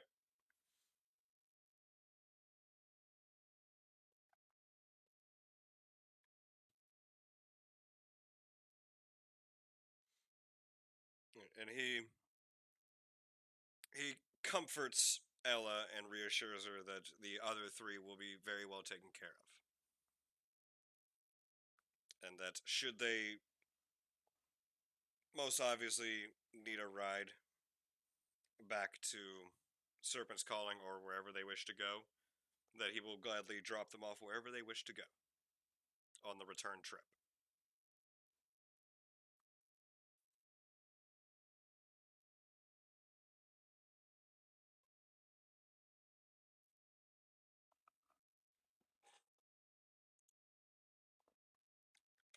And that being said,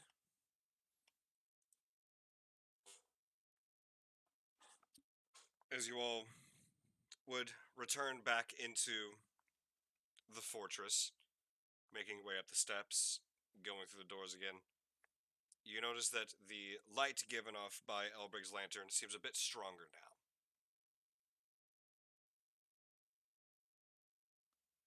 And Elbrig, you now have full utility of your lantern.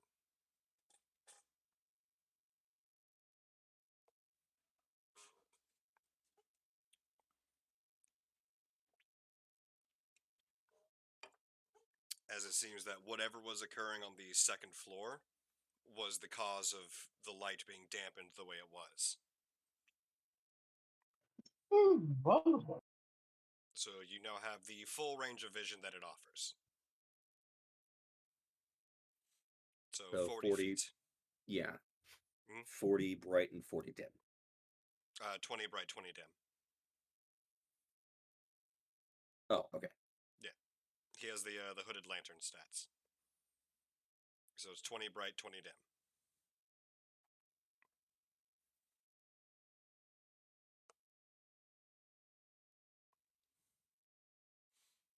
So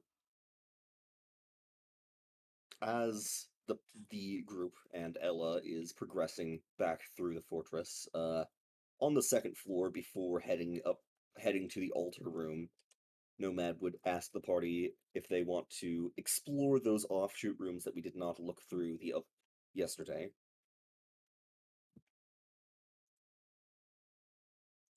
would be up to Elbrig and you, as Misted would be down for basically whatever.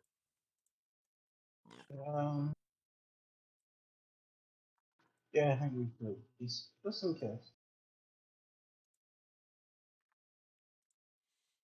Alright, so you would also go back in and check out the other two rooms.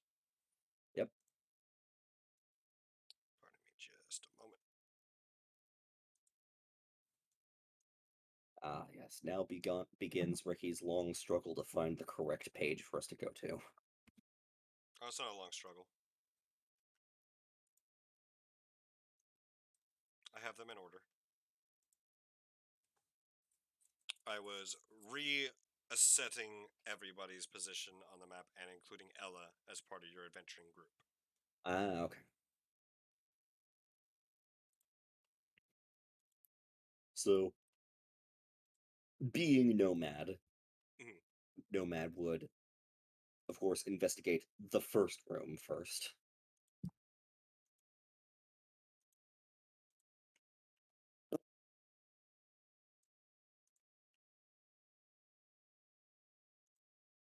And you'd see the same exact thing you saw before.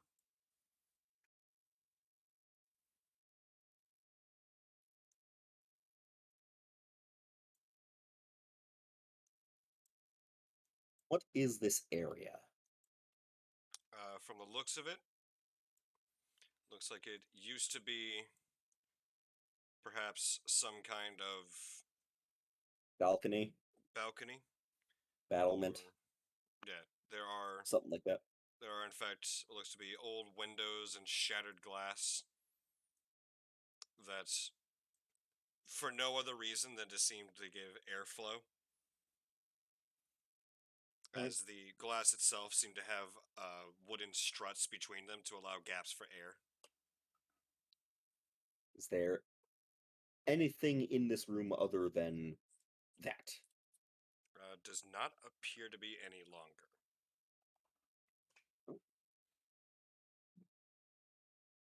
That would, seeing that there's not really much else, move on to the next room.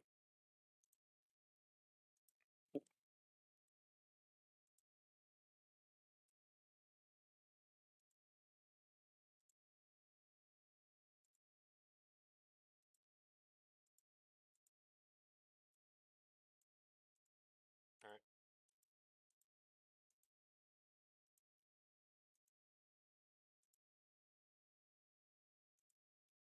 Show me the sauce. No.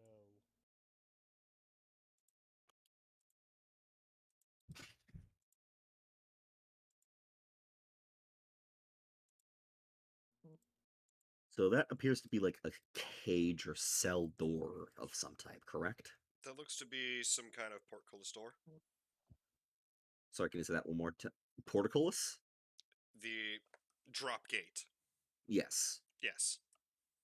And then, what is that? What is it? The blue thing right there. It appears to be some kind of glowing blue object, but you're not exactly close enough to figure it out. Does this portcullis look like it is stuck, or could it reasonably be lifted? Reasonably, probably not. Possibly, yes. Is there any mechanism nearby with which to raise it? Looks like there might have at one point been a lever, but it has since been snapped and broken off. Hmm.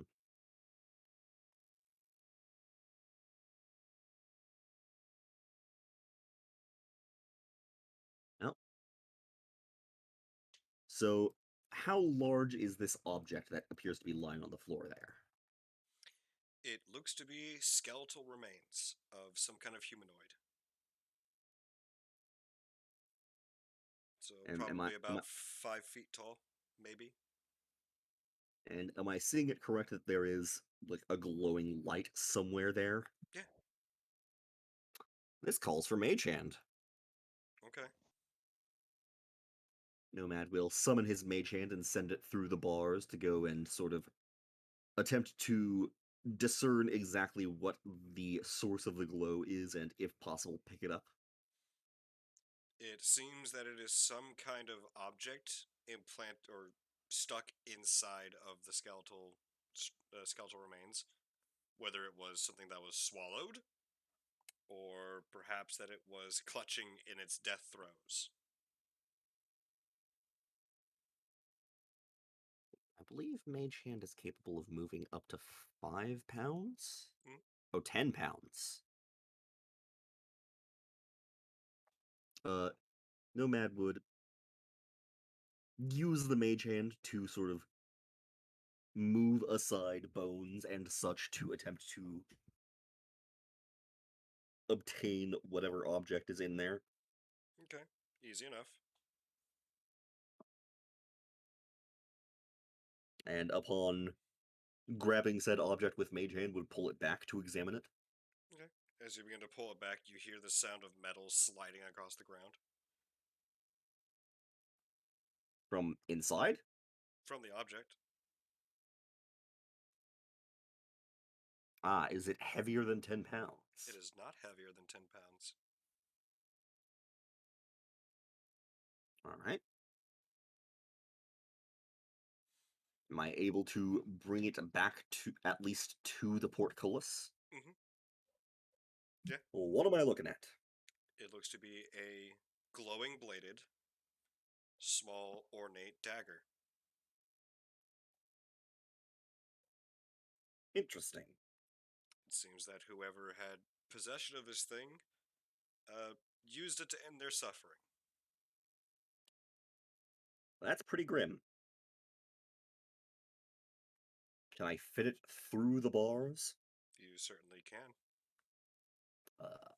Nomad would do so, and dismiss his mage hand and hold the dagger in his own actual hands. Okay. To turn it over and give it a investigation check to... Wow. Would it be investigation to just, like, closely examine it and see if it has any significant markings? I mean, that would come down to perception.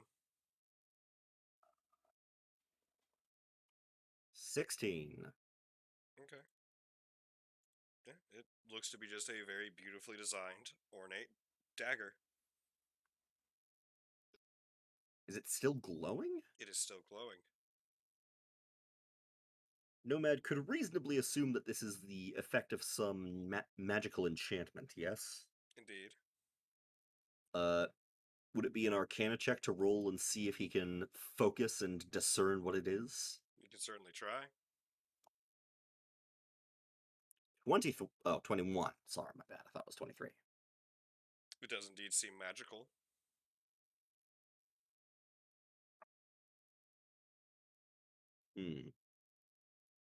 Nomad would turn with the dagger in hand and bring it back to Elbrig and the group and say, "It seems that that the other room is some form of gated cell, and that there was a singular skeleton within that was grasping this dagger. It seems magical, but I can't tell what form of magic is cast upon it." And would just sort of like be holding it flat in his hand, like,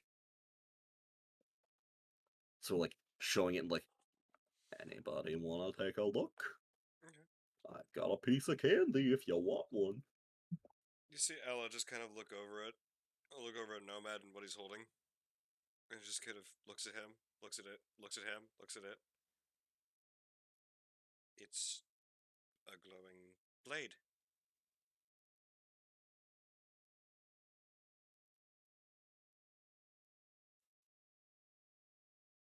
Does that not seem magical in itself?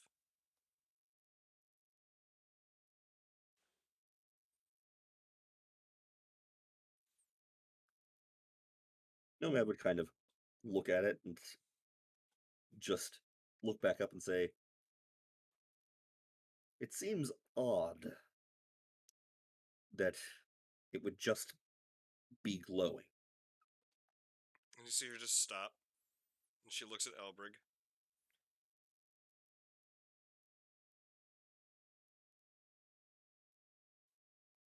Have you any thoughts on the matter, Elbrig? I mean,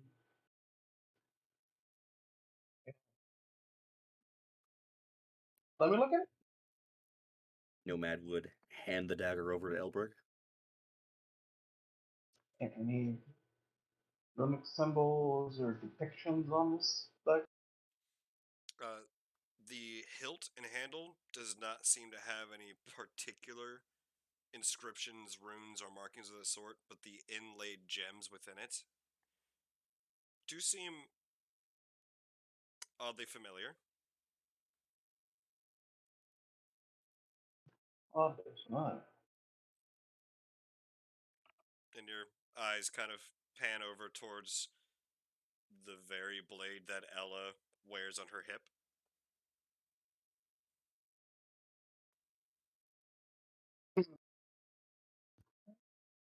There's some. Kind of looks like the blade you have.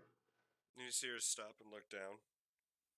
And yes, glowing would be magical.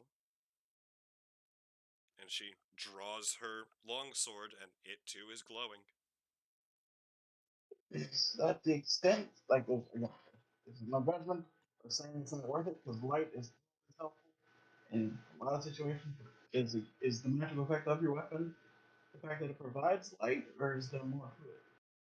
And she just looks at you as, well, it's able to let me see. I don't see well in darkness. And other than that, it is a magical blade that radiates light. It doesn't really seem, mine at least, doesn't have any particularly special abilities. Other than that, I cast my magic through it. Did you find the blade here, or bring that from other adventures? And she just stops and, no, this was, well, not so much a gift, but it was given to me long ago.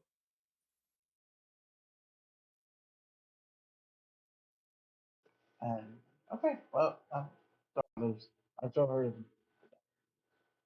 see the similarities I'm talking about. Yeah, what's that? You're kind of cutting up a little bit. I said I show her the dagger and say, "You see the similarities I'm talking about." So the similarities. Yes. And she nods and acknowledges that while her inlaid gems are arranged differently, that this one seems to be more ornate and much older than hers.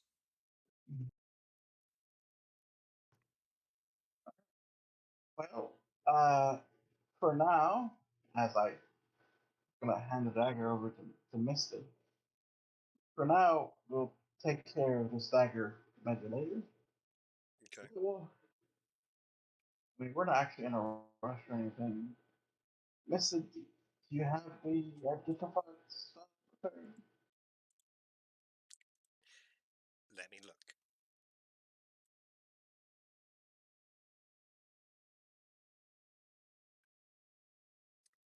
She has it, just currently not prepared. So we definitely have to do this later. I don't want to risk anyone connecting with us, even if it might help us with the fight in. So let's just tuck it away. We'll find out later when Missy can go over it. Make sure it's not cursed or something. But for now, gone to the two places we didn't go before, so it's time to go face whatever's up top. You all ready? Yes, sir. I'm a drink. Well, If I said no, does that change your answer? No. Okay.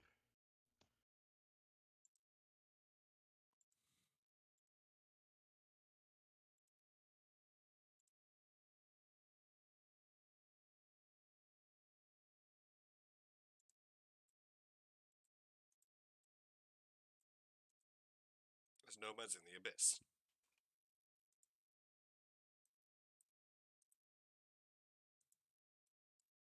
Alright.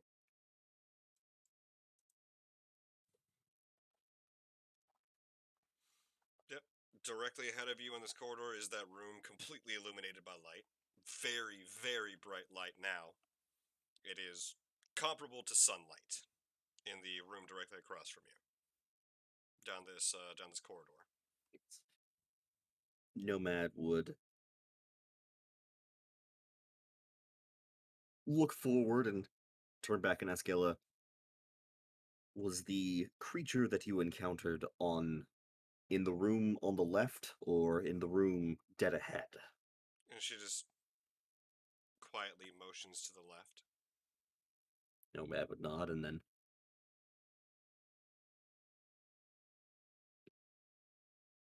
turn to the rest of the party, sort of ready his shield and weapon, and nod.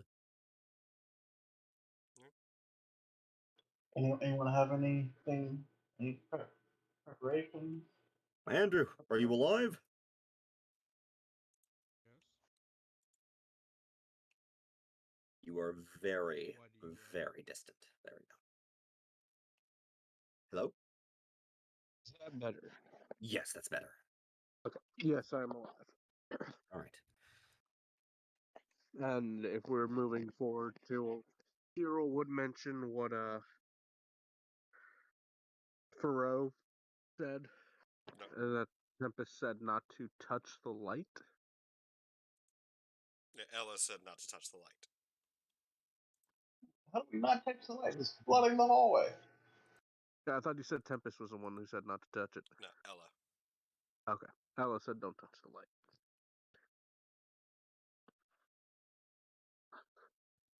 And she nods and just very, very quietly she says, "Don't get too close to the grates. They might be able to grab you."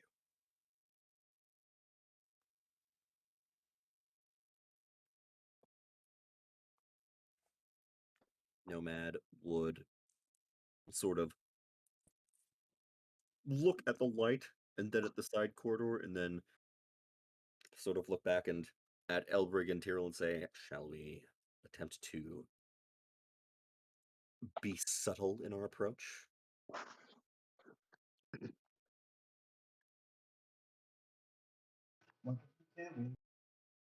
If we get another sort of Option: be like subtle, find it out, or make a really loud noise and see if the thing comes out. And Ella just sits there and shakes her head. "It's too big to fit in the corridor." Oh, let's just go in quiet so we can kind of get that out. Remember what we just did to yesterday? What we did to the 3D night on the altar thing?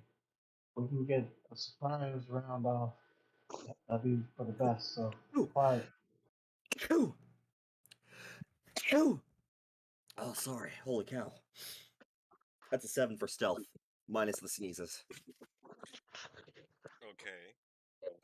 Before you guys proceed too much further, Tyrell, what yes. weapon will you be using going forward?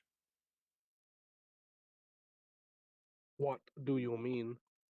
What weapon will you be using?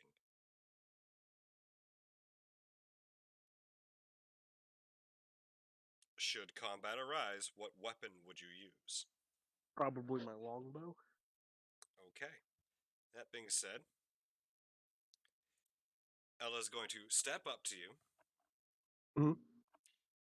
and is going to unsheath her sword, place it against your longbow, and is going to speak a few strange words, and your weapon begins to glow. Oh. Tyrell would just kind of look at her and give like a raised eyebrow of, what do what did you do? For the next hour, your longbow has become a magical weapon, which is a +1 bonus to attack rolls and damage rolls. Okay.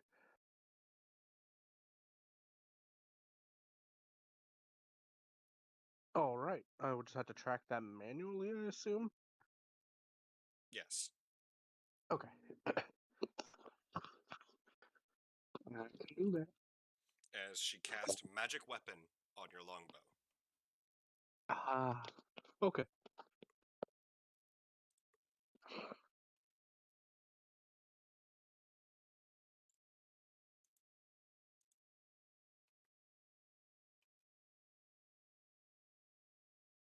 Well, Jiro would turn his head, thank her, and then proceed on to what we were doing.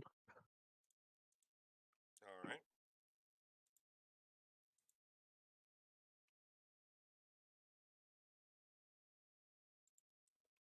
So I'm going to guess that means Tyrell and Elbrig will need to provide stealth rolls. Yes. All right. For Elbrig, please roll 20.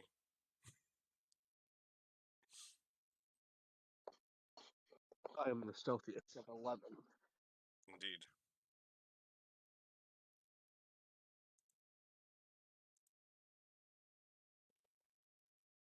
I got 11. 11, 11, 16, and 7. 11, 11, 16, and 7. Remember the 10th of November. Something. Okay. That is duly noted. All right. Godspeed and good luck, my friends. Please feel free to move your tokens where you wish to go. That's going to move up to there.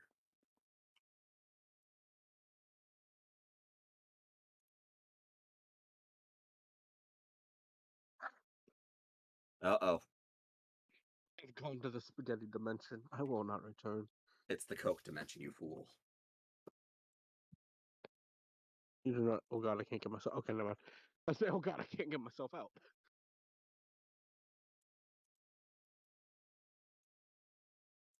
What exactly am I looking at here? Death. Magical railgun. Looks to be in the very center is a very large, glowing sarcophagus, raised upon an altar with several statues around it. And in the back, I assume... Kind of peering through and around, you see a floating orb suspended in the air in the back. Just for final confirmation, going to make a Sensey Wency. Seems to be on this floor. All right. Just because you called it Sensey Wency. I was about to say, I'm gonna stab him if you don't justify that. Nomad is going to walk forward. Okay. This room is very dark.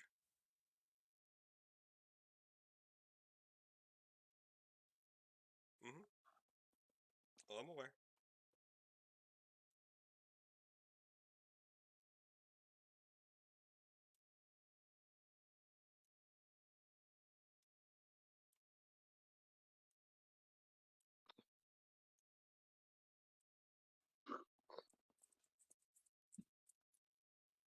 The sarcophagus is closed, yes? Seems to be.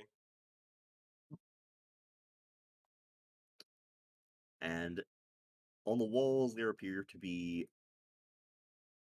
what look to be busts. Statues. Yes. And at the back, these are also statues. Seems to be. Very well crafted. Nomad would take another step forward.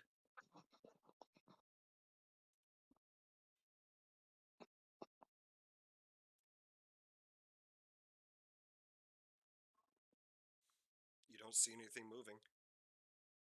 And just to clarify, Nomad is on incredibly high alert right now. Mm-hmm. He is ready to fucking go into it at a moment's notice.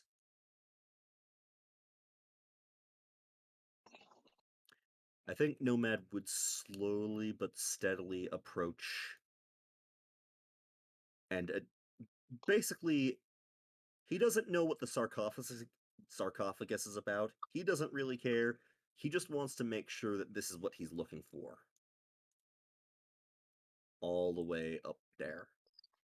So that is the general path he would be taking slowly but surely, is walking around the raised podium with a sarcophagus to go inspect the orb.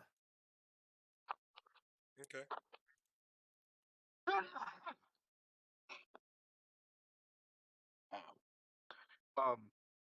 While he's working his way in, Tiro will be taking a minute to use primeval awareness Okay. to sense for anything around.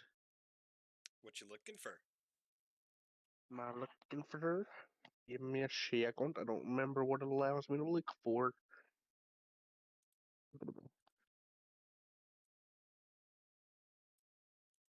If anything is an abjuration, celestial, dragon, elementals, fae, fiend, or undead, are present within 1 mile. Oh yeah. What all lights up? Something seems like it should not be still alive. And there's undead. Indeed.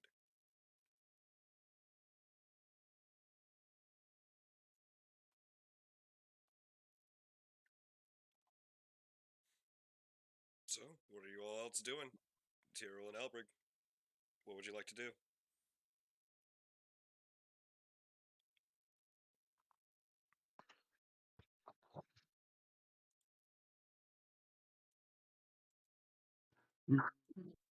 Moving forward with the rest. If it would let me move my icon. Ella does not come around the corner. She is going to maintain her concentration on her spell from there. Okay. Okay.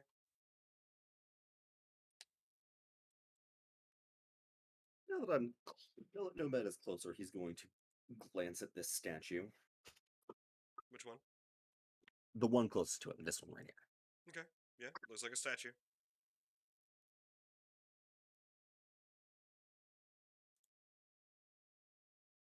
Is it well crafted? Very well crafted. Is it well preserved? Decently.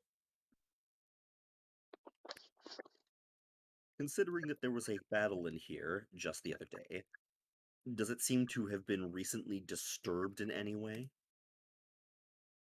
That particular one, no. Okay. However, looking for disturbances, you notice that this pillar is missing a chunk out of it, as is this one, and this one. And that the statue over here seems to be missing its bottom half. Well, Nomad would be continuing on. Well, that is unfortunate.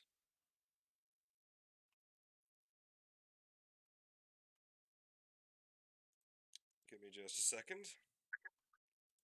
Also, Andrew, you're echoing. Okay. Alright.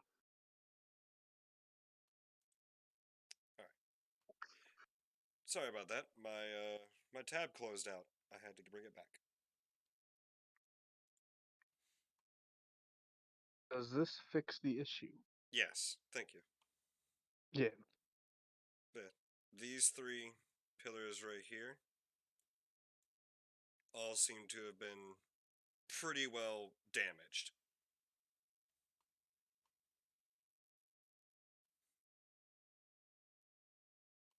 And from your current location, Nomad,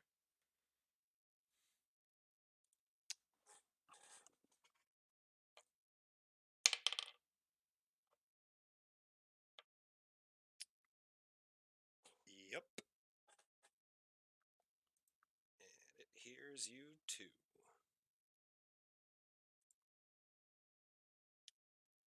As Nomad kind of peeks around the back end of this altar, I'm also going to go ahead and move Misty over to here.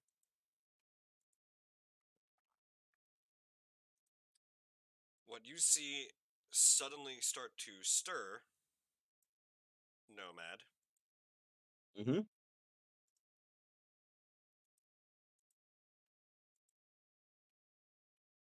is a enormous creature.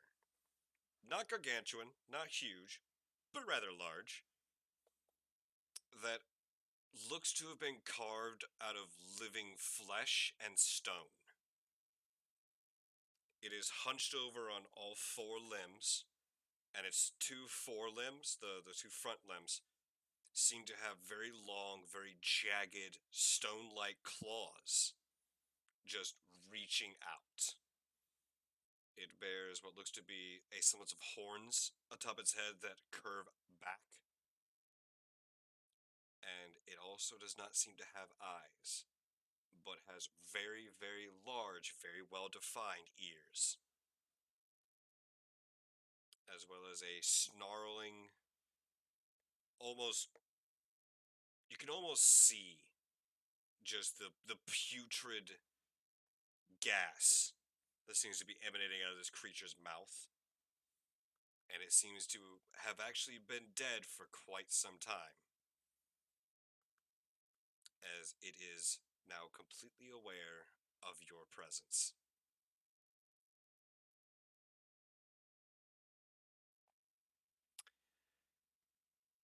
Nomad does not say anything, but he immediately braces. I need you all to roll initiative.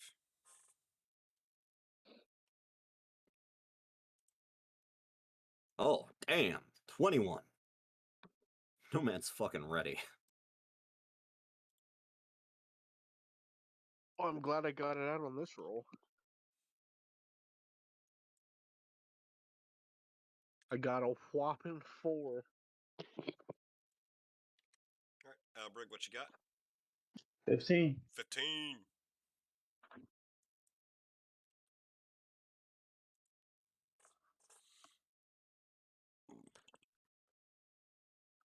And you see the Tomb Guardian become fully alert and lift itself up onto all four of its limbs. Nomad, you're up first.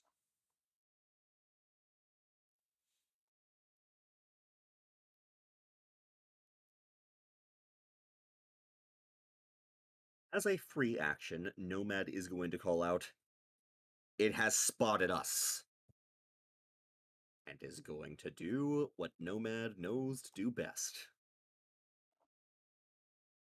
Actually, hold on. Run away! No. How sturdy does this room look? Pretty damn. Very sturdy? Pretty damn sturdy. It has numerous pillars holding it up. The walls are very solid, and it is rather decorative and seems to be have withstood the test of time thus far, and even seem to withstand the fight and combat from the previous day pretty well. Alright. First off, Nomad is going to move up to here, Okay. is going to use his Hexblade's curse on this thing, because, of course. Mm-hmm.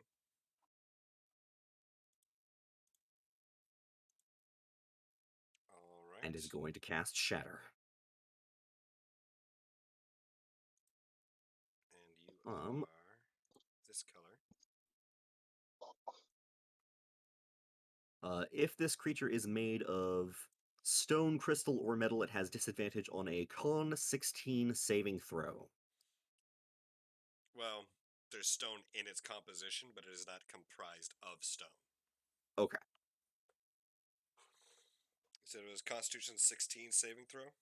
Mm-hmm. That is a 10 plus 3, 13. Alright. It fails and takes 24 thunder damage. Actually, nope. I'm sorry. That is 10 plus 7. Constitution saving throw. I misread Okay. In that case, it takes 12. 12 points of thunder damage. Yes. 24. Okay, awesome. Give me just one momento. While I go to keep tabs on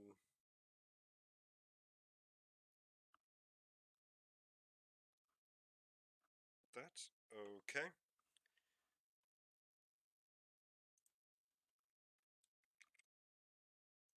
All right. Anything else? Nope, that'll be it. Because you have very much irritated it. All right. Oh, That brings us to Elbrig. You're up.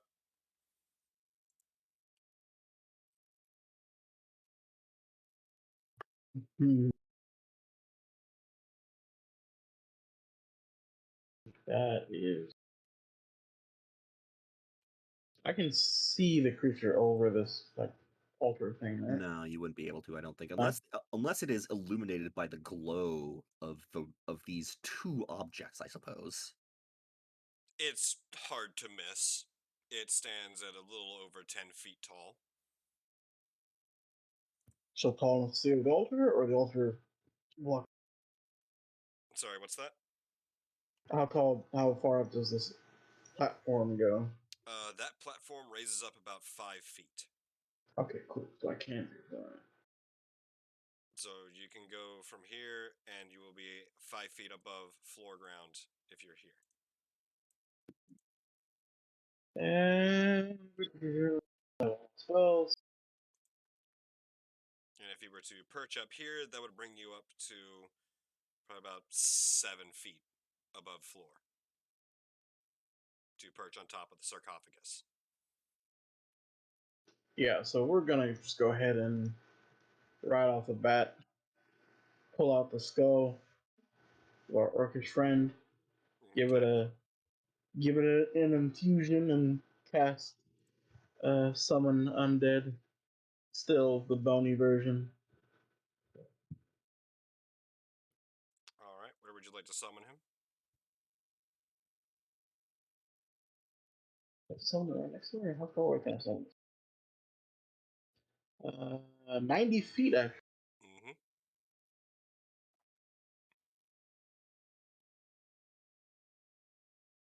When I'm behind this pillar over here.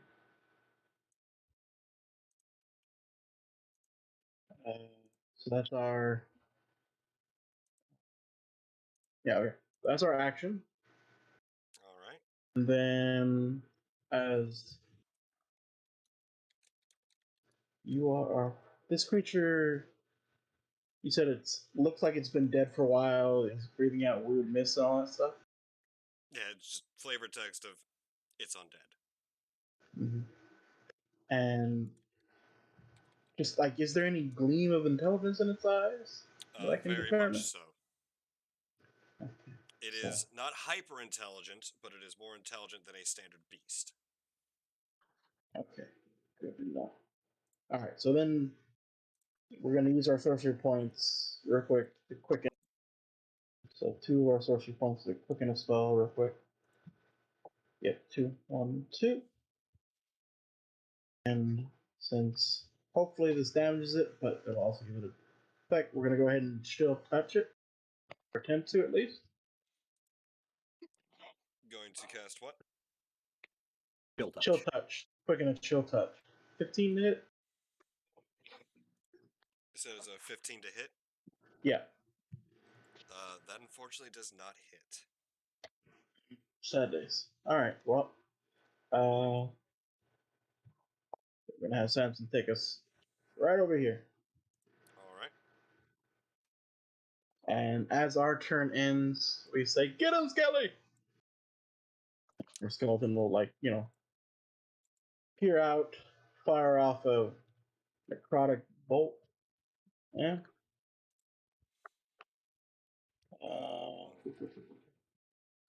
There.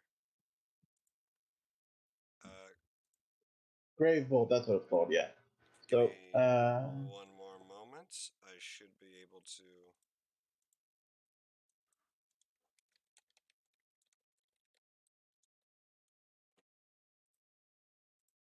See if you can move that guy around.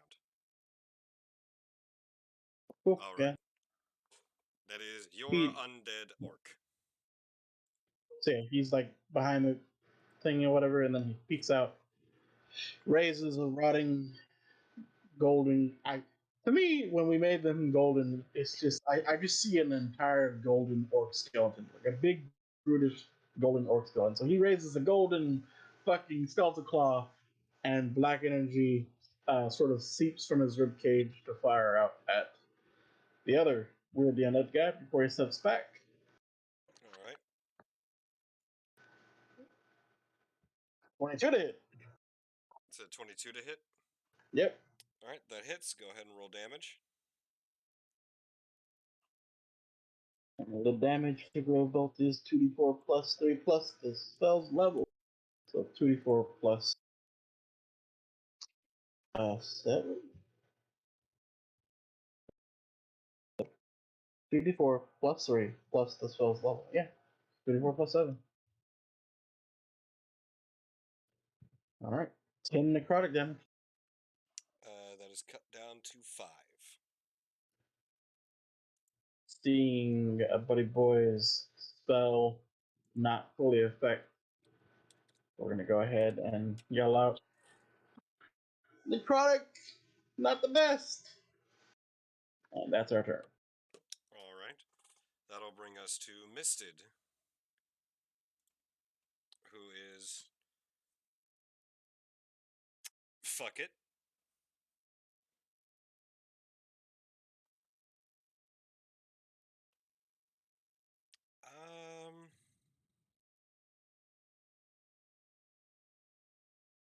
Would you like me to try and do it?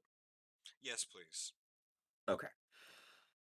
Let me go ahead and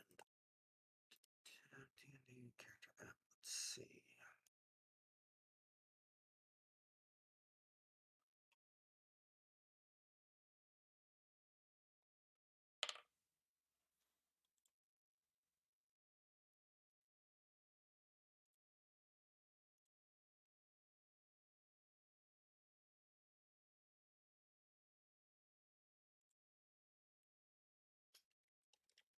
We're gonna go ahead and have her cast Guiding Bolt. Just at first level. Well, no, let's actually have her upcast it. Let's see. She has 2 third levels. Let's cast 1 Guiding Bolt at 3rd level. All right. So That'll be a +6 to hit, and if it hits, it is 66 radiant. it does not. That is a 9. That does not hit. Yes. Unfortunate. Very. So that is one of her 3rd level spell slots. Just gone. Alright. Anything else for her? Would you like her to move or anything? Let's have her move. Actually, I might be able to back to here. Do that. Go ahead and see if you can move her. Awesome. All right. I'm given all kinds of permissions today that I probably shouldn't.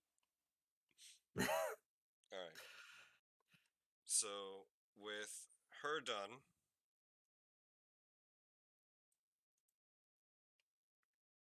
it is the Tomb Guardian's turn.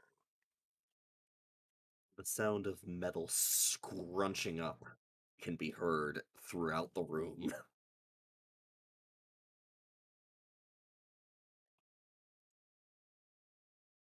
My Angus is peppered. As it slams into the pillar next to you, it is going to immediately take, yep, multi-attack. It's going to take 2 swipes at you with its claws.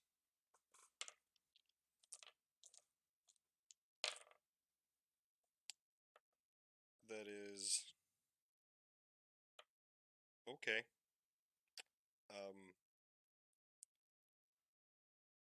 27 to hit. That hits. And 25 to hit. Yep, those both hit. And you take 3d8 plus 4 for each. Wow. Yeah.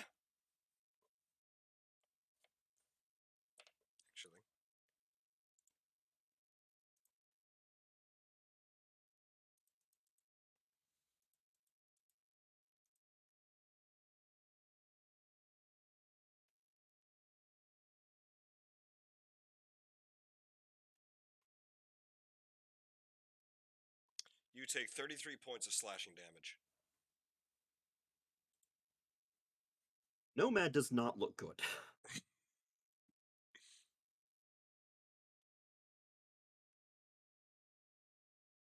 All right.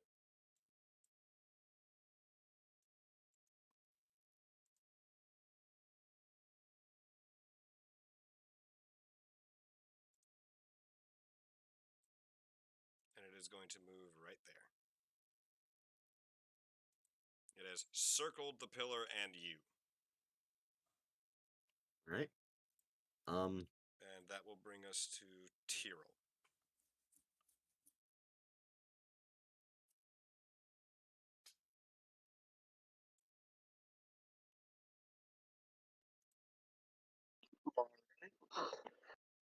I cast Hunter's Mark on it for one.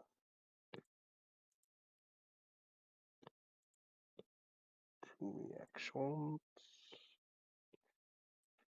I've got too many spells. Okay. Alright, so with Hunter's Mark on it, I'm gonna attack it twice with my bow. All right. Go ahead and roll.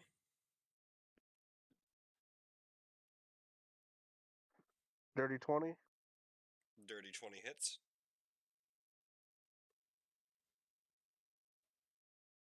10. 10 points of damage. No. 10 was. I hit the wrong button. It was 11 points of damage. No, 12. I gotta remember to add one. So 12 points of damage, and I gotta roll this and do this.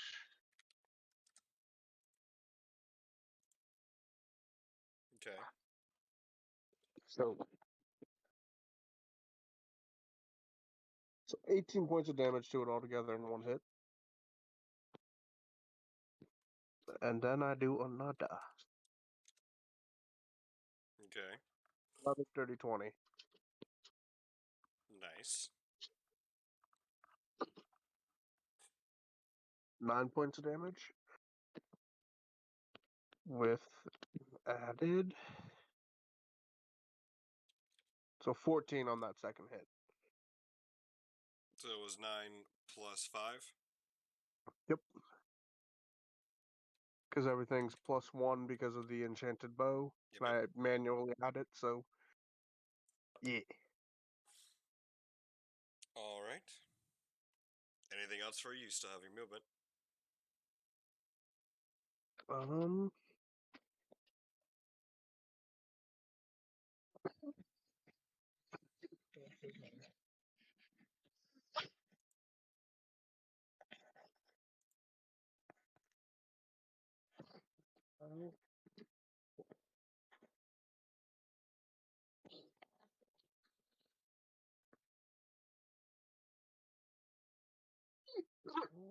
gonna move my way towards.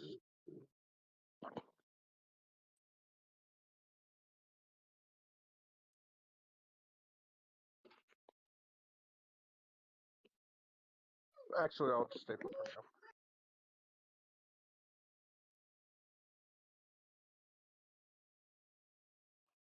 And that is all I can do at the moment. Okay.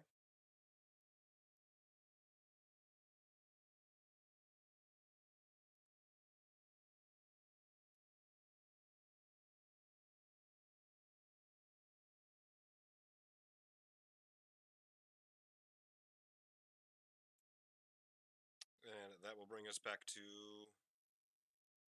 Actually, you know what? Yeah, he would.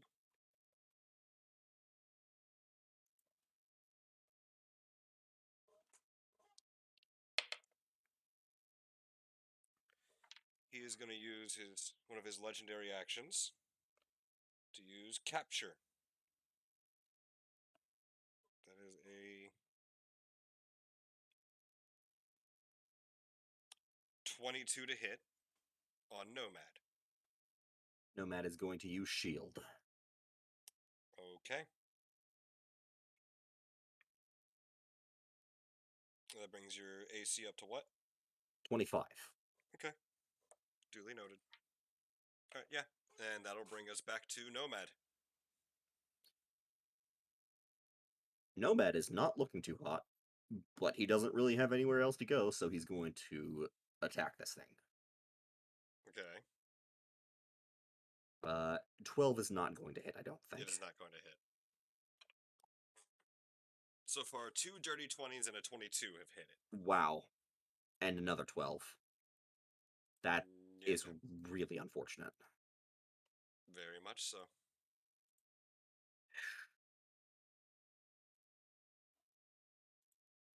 Nope. If I attempt to move back, I'm going to get an opportunity attack, so Nomad's just going to brace himself. Okay. And that brings us over back to Elbrig.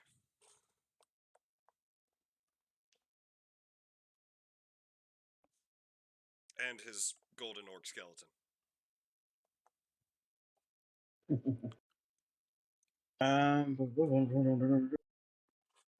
Let's see. Samson. 1, 2.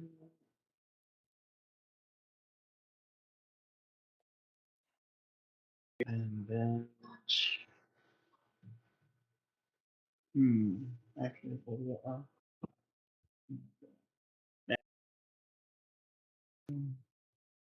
this way. Okay, so this should do it to where it only hits him on the edge. We're gonna go ahead and use our action to lift our lantern as we're on Samson, and it's gonna turn a nice pale blue as frost begins to build. And we let loose a second level. Yeah, we're gonna let loose a second level Ryan's Binding Ice. Okay. Binding Ice is a 50. Okay, no. I saw Con and I was thinking cone. It's a 30-foot cone, so yeah, we're good. So instead of going like this, because that will probably hit our buddy, we're gonna go out like this. And just because it goes 1, 3, like that, it should miss our friend but hit the creature. Need a DC 15 Constitution saving throw. DC 15. Yep. That is 14. Alright, that is a failure. So second level is oops, wrong one. Not supposed to be third level. Second level slot, please. 3D.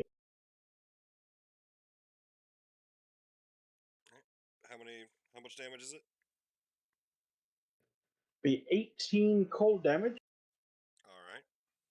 and I believe on a fail save, you take cold damage and is hindered by ice formation for 1 minute or until another creature within reach uses its action to break away the ice. It can break away the ice as an action. A creature hindered by ice has speed reduced to 0. On a successful save, creature takes half attack. Okay, so using an action to break away the ice, it can move again, but until it does that, it has 0 speed. Okay. And then Samson, we are as close as we can be. That's our action. So, come on, Skelly, get him! Skelly will move 5, 10, 20, 25, 30 to be within sight range and let loose a grave bolt. Alright.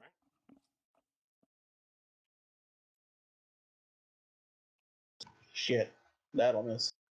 That's not gonna hit. Yeah, we tried. That's our turn. Alright. And it is going to use Thunderous Roar as a legendary action. So I need Nomad and Elbrig. I need you both to make a dexterity saving throw with a DC of 15.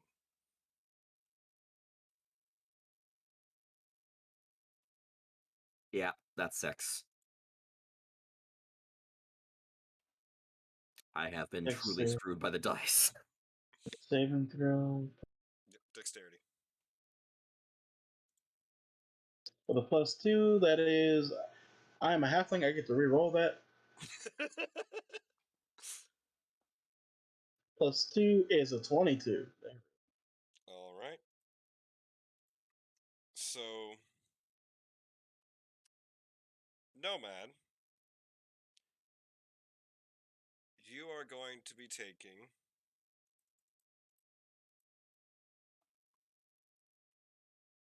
12 points of thunder damage, I'm down. and Albert, you'll be taking 6 as Nomad goes down.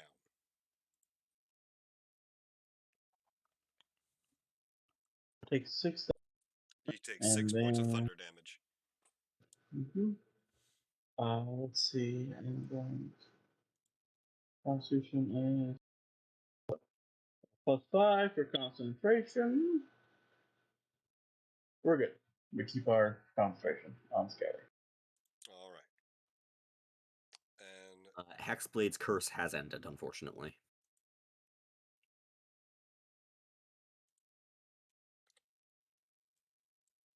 all right, and that will bring us from Elbrig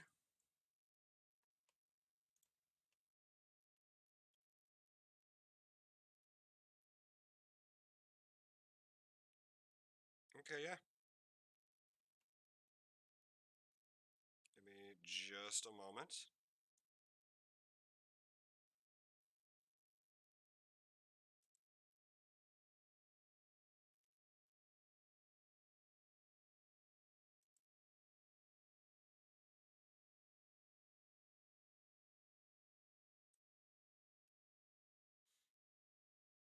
Actually, give me just a minute. I will be right back. I apologize.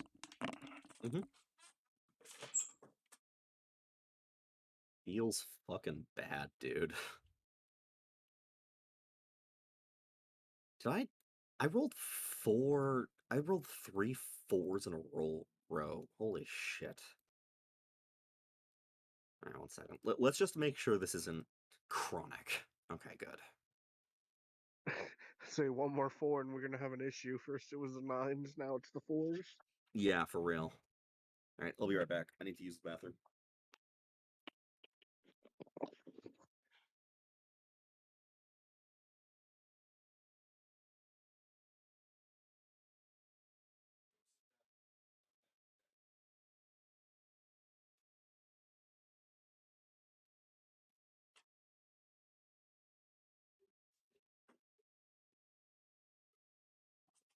Okay.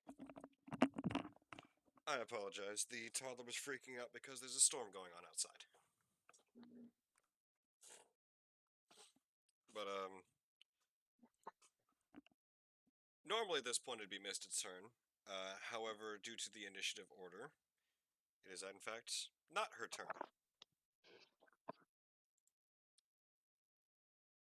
As that happens,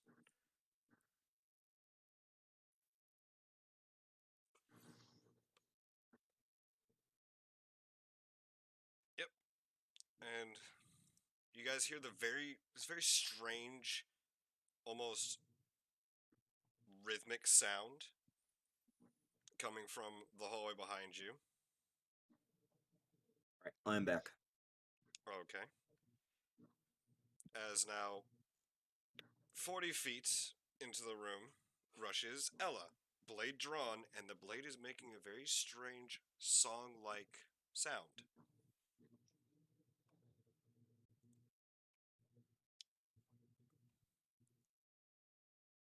And yep.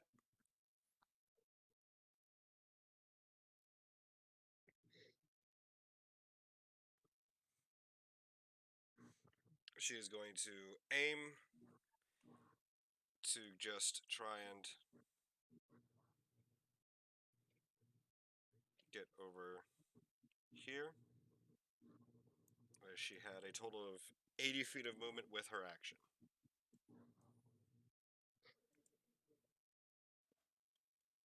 and is just blade out, holding steady, ready to go. And now it is Misted's turn.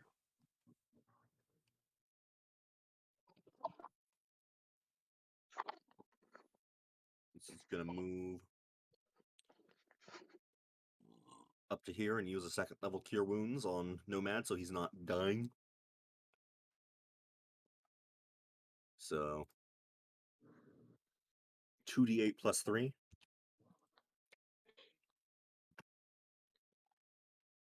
God. I am rolling like shit right now. Okay.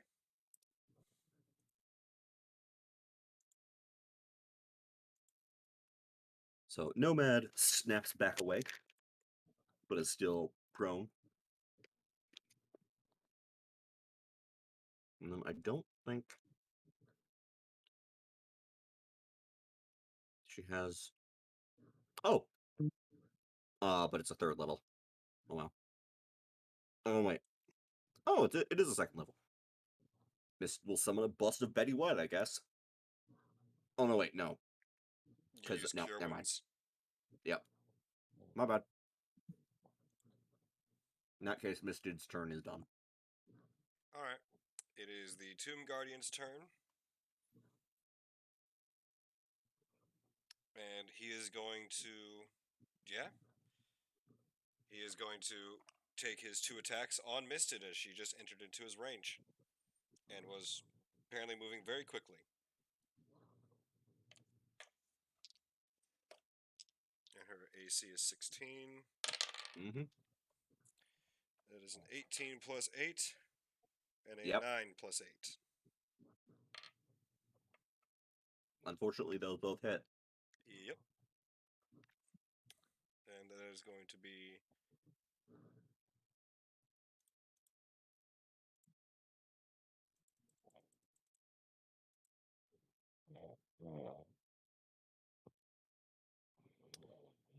that is 38 points of slashing damage.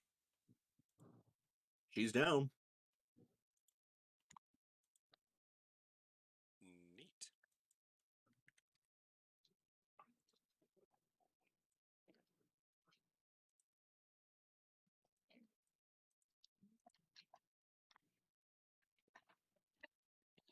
And it is going to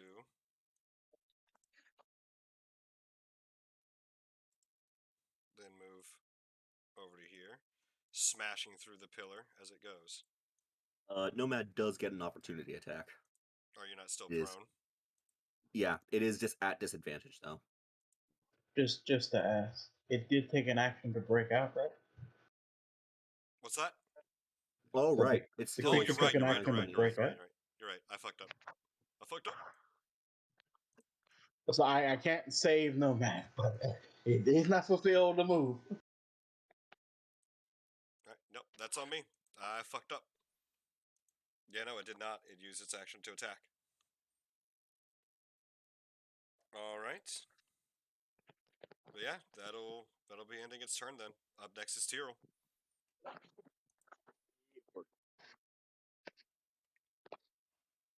All right, give me a second. Check this.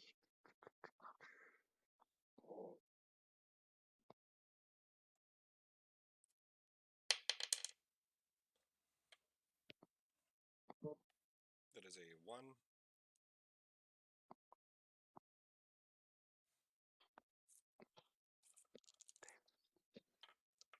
There we go.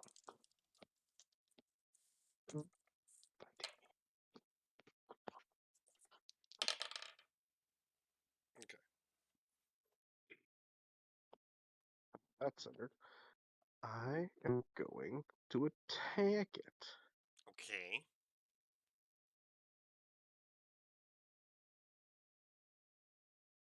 And I'm going to use my bonus action to use my ability. Okay. Does 17 hit him? Sorry, 18 hit him. 18 hits. All right. 7. Sorry, 8. 9. not what I said. There we go.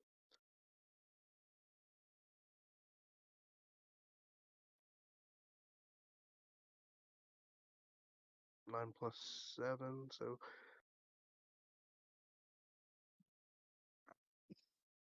I think what 16 in one hit. 16 points of damage. Yep, from the first shot. Give me just a second. No, I don't like how you said that. Okay. You see the arrow go in, and you see it kind of lurch forward and drop down, and it stops moving for a bit before you hear it just and stands back up.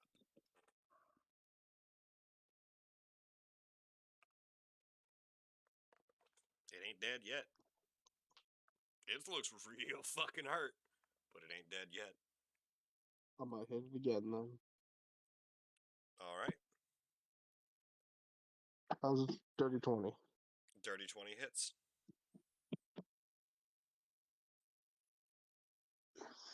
7.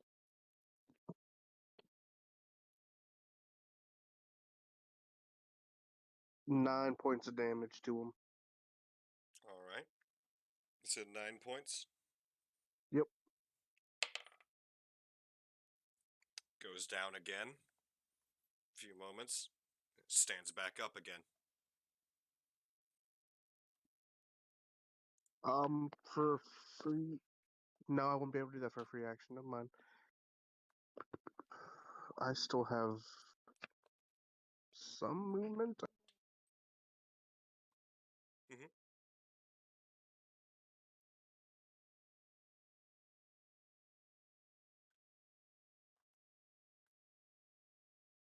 I think I used like 10 feet of movement already. You sound really distant again.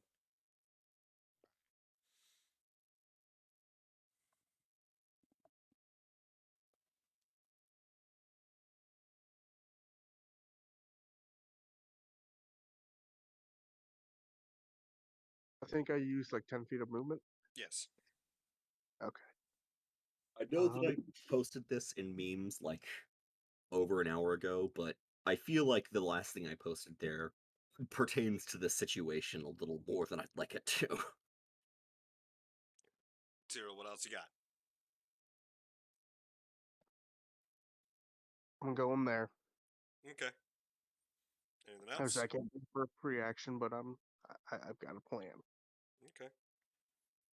Well, just so you know, Nomad is conscious, but still prone, and Misted is unconscious and bleeding out. Ah. And that brings us to Nomad. Well, Nomad's going to spend half his movement to stand up.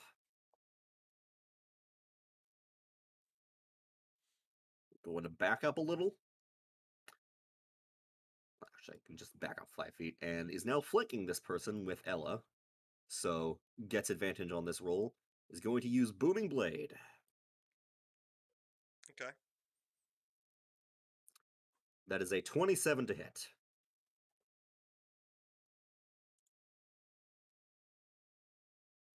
Okay, that hits. Alright, it takes 10 damage plus 3 thunder damage.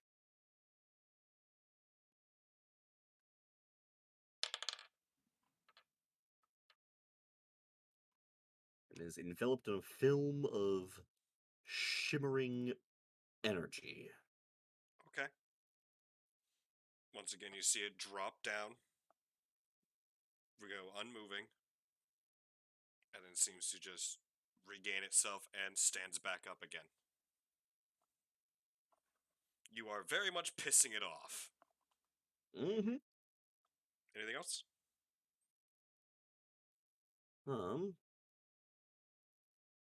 No, because it's an action to use an item. Indeed it is. That's all. All right. It is going to take its legendary action, as it has gotten its points back. It is going to goes Decaying Bite on you, Nomad. All right. That is 8 plus 18, or 18 plus 8. It hits. All right, and you take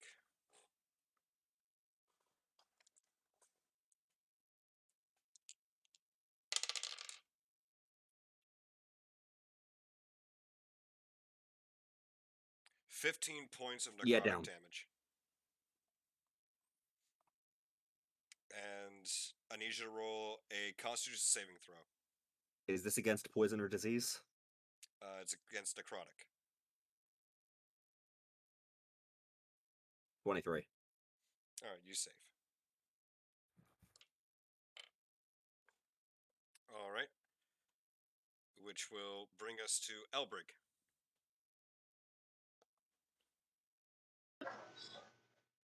So, Mister got our buddy up, then got taken down, and then he just got taken down, right? Yeah. Mm-hmm. Mm-hmm.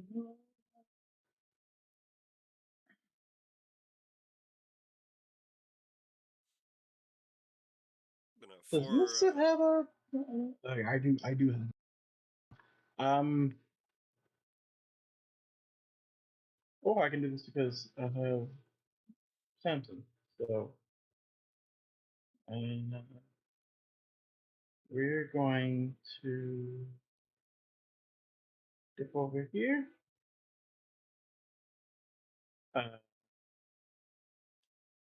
Hop down off of Samson using half our movement.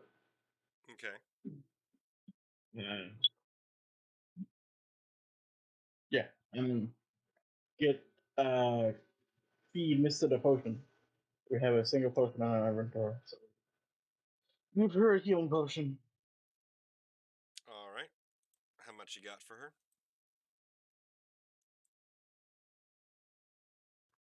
She heals for 8.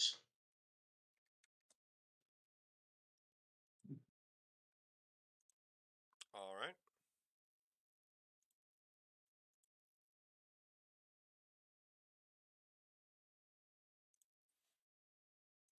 Anything else for you?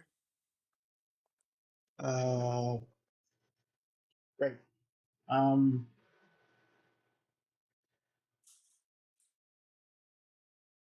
Actually, don't need to get up. So, some people action do potion. I'm just gonna go ahead and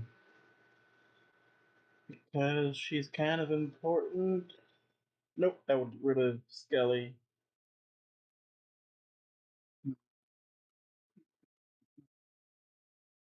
Very hard choice there. Okay, our action was to give potion, so that's most we can do. We just say Skelly fire.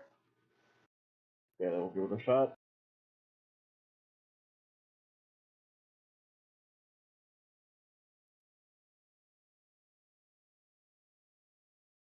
A 20 to hit. 20 hits.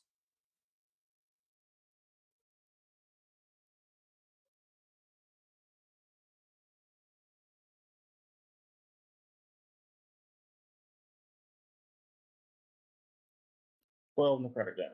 Reduced to 6, I guess. Mm-hmm. Um, Yep. And you see it fingers once crossed we again. don't. Goes down.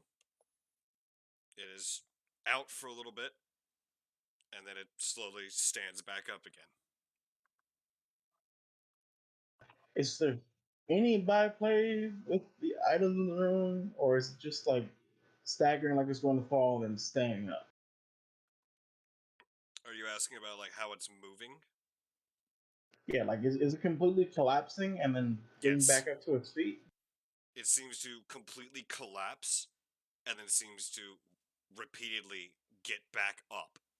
Like you seem to kill it and then it just comes back. Okay, then as I'm ending my turn, seeing Skelly take it down, but he get back up. Elbrick will yell, "Somebody use fire acid!" Then I remember that I have fire bloom. Like I say that, and then I start to dig into my pack. Okay. But that's our turn. Specifically the herb pouch that I have.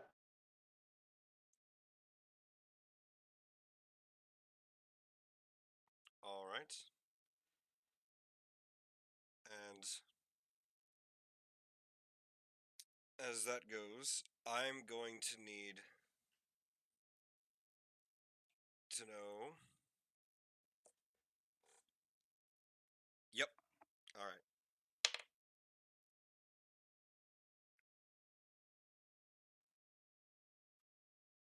Does a 14 hit for Elbrick?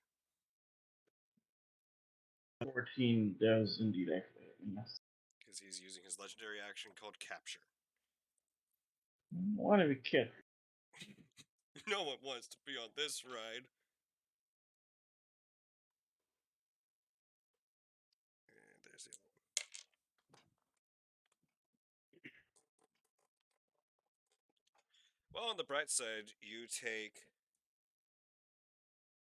9 points of bludgeoning damage. And you are now grappled. Wonderful. And until the grapple ends, you are considered to be restrained. I do still keep my concentration though. Yep. And you can make a action on your turn to try and break free, or someone can try and help you break free with a strength check or strength save. Oh, we're not breaking free that way. But with Elbrig turn ended, that brings us to our lovely Ella, who, seeing this bullshit and remembering this bullshit over and over again,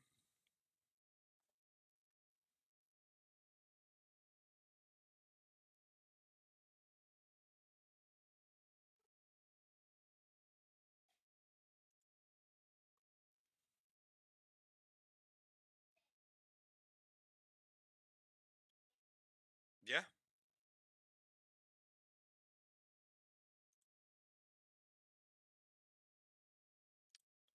She is going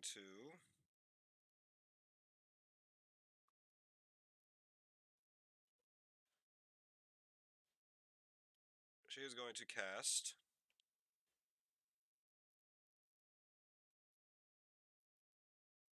Booming Blade. And that is going to be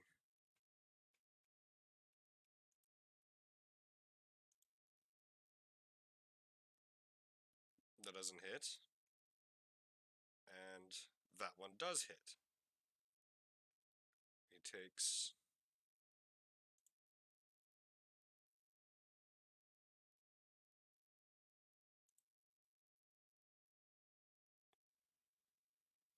9 points of damage from that. That means I get to roll again. And he goes down and gets right back up again. And she is becoming visibly frustrated with this. As I'm assuming everyone is.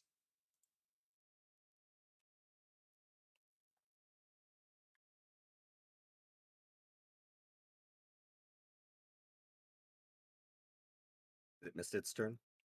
It is indeed Misted's turn. She is conscious and has Misted. 8 hits.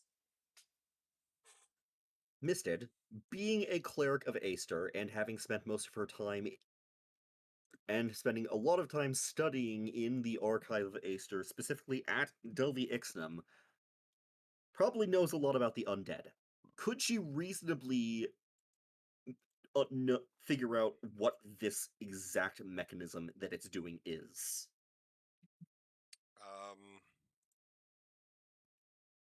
Probably not. No? Whereas she has studied a lot of different things, her primary focus was on history, lore, and of the world, not on any particular schools of magic or the creatures therein. Damn it. All right, well, in that case, she's going to reach over and cast Cure Wounds on Nomad again. Second level, 2d8 plus 3. Nomad has 11 health.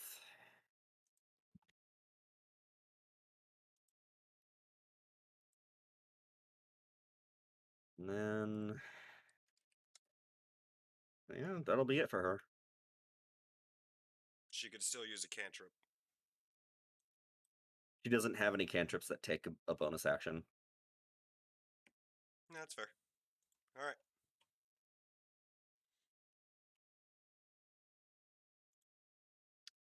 And that brings us back to the Tomb Guardian, who is currently holding onto Elbrig and is going to use Elbrig as a bludgeoning weapon. I'm just kidding. No, I knew this was Hit coming a in the motherfucker with stalker. another motherfucker. No, he is instead going to look at Ella and is going to swing twice at her.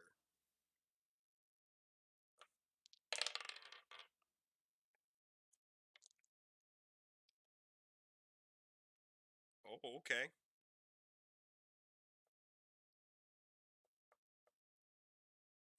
That one hits. That one actually does not, as her AC has become 17.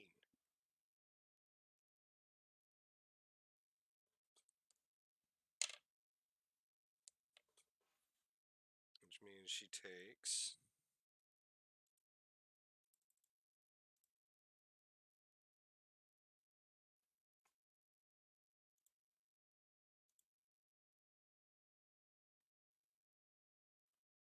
21 points of slashing damage.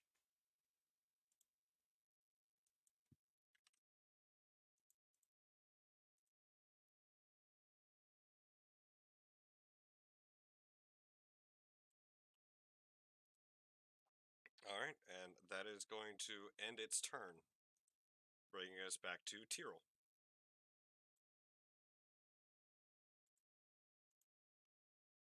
All right.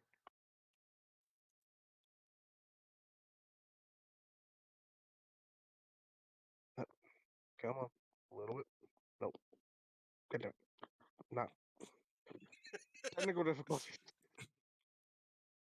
What would it be to inspect this thing I'm looking at up here? The sarcophagus. Sarcophagus. Yeah. It would be an investigation and it would be in your entire action. Okay, that's fine. I wanted to see if it has maybe something to do with what's keeping this thing alive. It might. Investigation. Interrogation.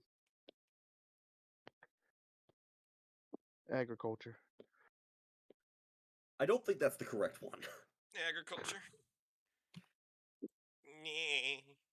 19. This sarcophagus does not seem to be connected in any way to this creature. Not in the sense of what is keeping it alive. Or, more accurately, preventing it from true death. Okay. Then we're going to switch to the next thing, which is. Hold on, I need to measure something. If it is a bonus action, it'll work. It is a bonus action. Okay. I just need to check the range. 30 feet for Misty Step. Yep, that's what I was about to look up. God damn it. You knew me too well. Nope. One more time. Tyrell was going to Misty Step 30 feet all the way over there. Okay.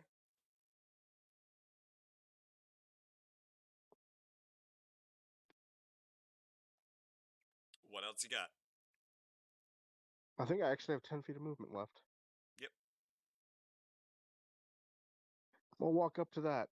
Is the orb in anything? Does it look like it can be removed or It broken, or do I is need to wait? suspended, floating in the air. Would I be? I'd probably have to wait till next turn to grab it. Correct. Correct. Okay, then that's where I'll end it. All With right. intent.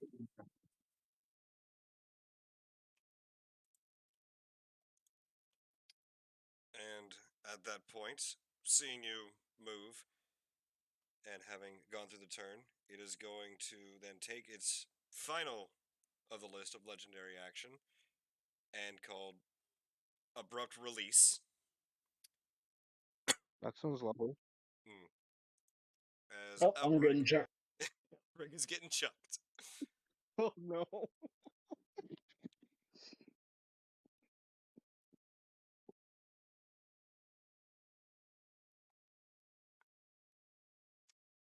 It is a 30-foot reach, so it cannot actually reach you. But it can, however, reach the skeleton. She can. Oh no. So, Elbrig, you get yotes at your own skeleton. How could this happen to me? And that is going to be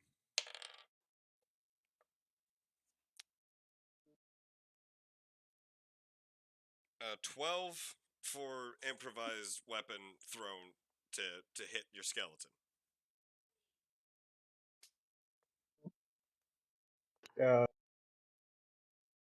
hmm.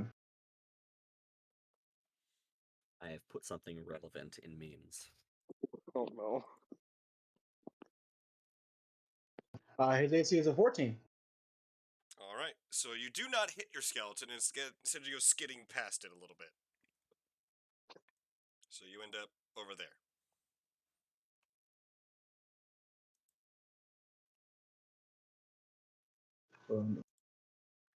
And yeah, that will be bringing us back to from Tyrrell to Nomad. Booming Blade. All right. Oh, thank you. Either? No, I'm good, thank you. 18 to hit. That hits. I rolled 2 fucking 10s. Alright, that's 7 and 4 thunder. So how much damage? So 7 from the weapon and 4 thunder. So a total of 11, or if the thunder is doubled, a total of 15. Okay, that is doubled. So 15 damage. All right. It drops and then gets right back up again. Yep.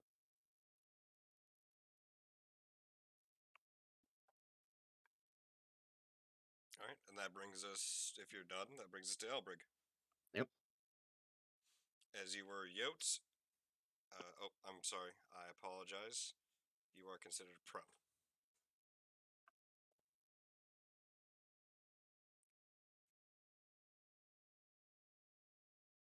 Hmm. Okay.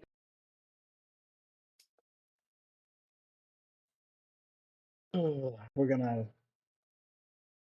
hop to our feet. Using half our movement. All right. Cyril's messing with that. Creature has people. People are down. Is Misted still? Misted, Misted is is still. alive. Yes. And then Nomad is down or no? No, Nomad is up. Nomad. Okay. Probably not for long, but he's up. Gotcha. No, you're fine. You're fine. Cyril's doing what again? Tyrrell's gonna try and touch the balls. Yes. Yeah, oh, he can do that.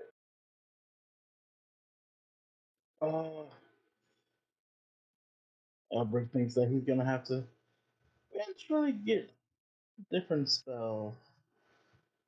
Keep running the creatures when my spells aren't so great. Um, let's see.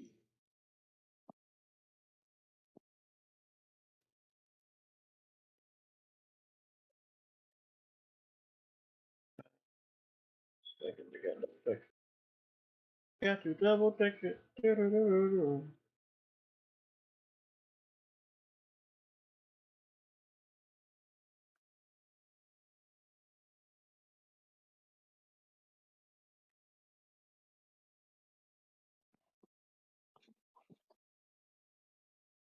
Here we go. So did say I'm gonna give a whistle, and Samson will go ahead and disengage. Okay. Samson is right here, so hop over her. 10, 35 will get to me. I haven't moved, so I use half my other movement to get up to hop up on Samson. That's all our movement. There's no more movement that we can make. But we will go ahead and, for now, both tilt. No, we're not gonna use cantrips. It's a big bad thing. We'll throw out another second level. Not much. Yeah. So we'll throw out another second level not thunder. Chaos bolt at the creature. All right.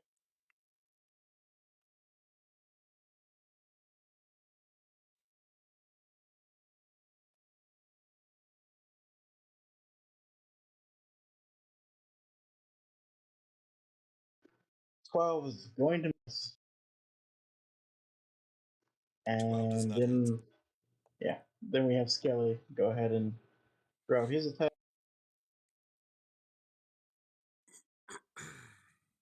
17 might miss. 17 hits. Right.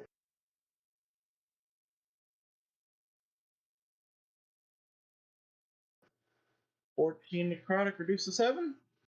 All right. That's as much as we can do right now. Yep, and it goes down again and then gets right back up. Anyone have fire? It's Yeah, been sitting. there we go. It's been sitting at 1 health this entire fucking time. Yeah, Well. I know exactly what's fucking happening Yeah. here. That's why I'm like, Elbert's like, oh, wait, no. That was the entire point of digging into the pouch, but then I got chucked. Fuck. All right, I guess I got something for next round, but I'm done for now. All right, brings us to Ella.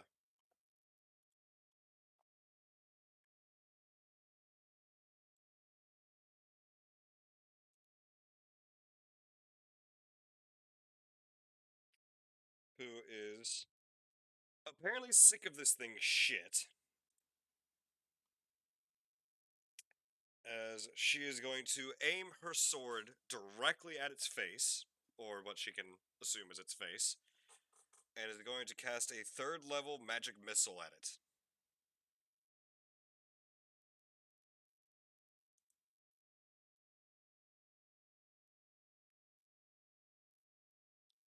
Which that is going to be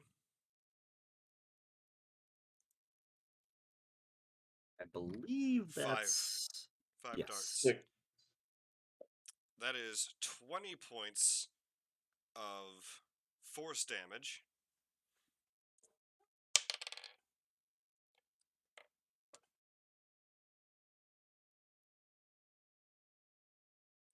Yeah.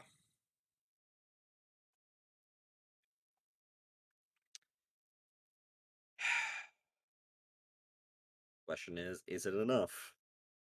Oh, don't worry. It's been going down from 1 to 0 back to 1, 1 to 0 back to 1, 1 to 0 back to 1. Oh no, I know. But it rolled a 7 for its con Thank save. fucking God. It has a +7 for its con saves. But that is 20 points of damage. And Versus 20 a plus 7. 5 is bigger than 14. Mm-hmm. God damn undead fortitude, and I don't have anything that lets me deal radiant. Daniel? Yes? Oh, I'm aware. That's why I asked if she would know. I mean, she's been using nothing but radiant spells to do damage this whole time. Yes, but in my mind, if she didn't know and Nomad was down, she would have prioritized getting him up first. My next move would have been using Guiding Bolt for her. I mean, that is an option. Uh, she also has The cantrips, but I didn't. mhm. But saving throws, fucking hell if I know what it has. Yeah, she has Word of Radiance and Sacred Flame, which is a I dexterity know. save and a con save. The problem with those two is that it's not save and half; it's save and you don't take damage at all. But yeah, the magic missiles go off, seem to enter into this creature's body, and then a few moments pass, and you see it just light up and just explodes into pieces everywhere. And it has finally died.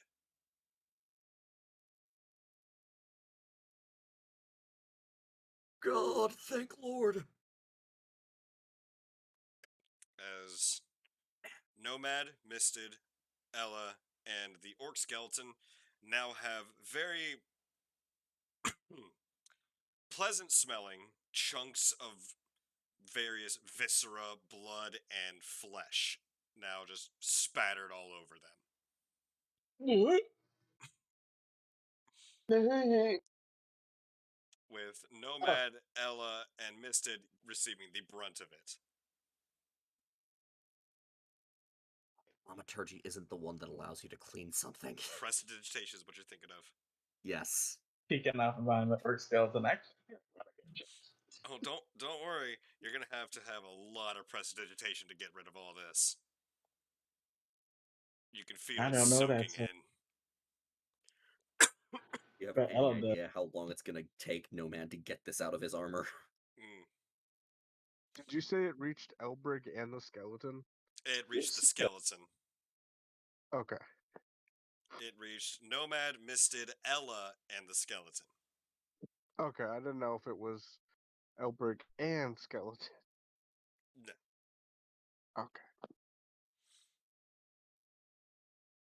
Nomad is We will going to stand there, motionless, for a few moments, and then say, "This is highly unpleasant." Is going to attempt to take a step, and then feel a squish and say, "I retract my prior statement. This is unbearable." Daryl's just gonna call out, that's the thing you have a problem with? Not getting your ass handed to you, but the squishiness. Nomad's just going to turn to Tyrell and say, "Don't make me come over there and give you a hug."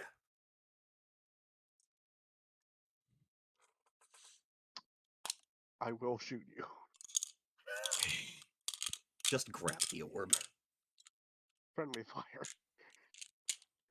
Daryl would in fact grab the orb. Alright. Roll a strength check. Oh god. What? More accurately, roll an athletics check for me. That works. 10. You seem to start pulling it. And it just snaps back to where it was. Well, that's Arcana check. Would Nomad know what this magical effect is, other than knowing that it's keeping it in place? You can attempt to Arcana check from like 60 feet away. Yeah, Nomad's too preoccupied with the gunk. Yeah. So Nomad's going to walk up and say, "Do you need help?" Daryl's gonna take a step back, plug his nose, and say, yes, you can give it a shot. Ella's gonna walk over and help mist it up. 12.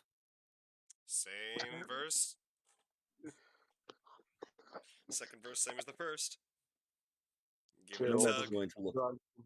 Tyrell just, you know, grinds his teeth together for a minute and says, fine, and unplugs his nose, and we'll give Elbrig assistant, I mean, not Elbrig, Nomad Yeah. assistant trying to remove the damn thing. You make the rolls. Nomad will assist you. Oh, do you not have a good strength score? I have a +0. Oh.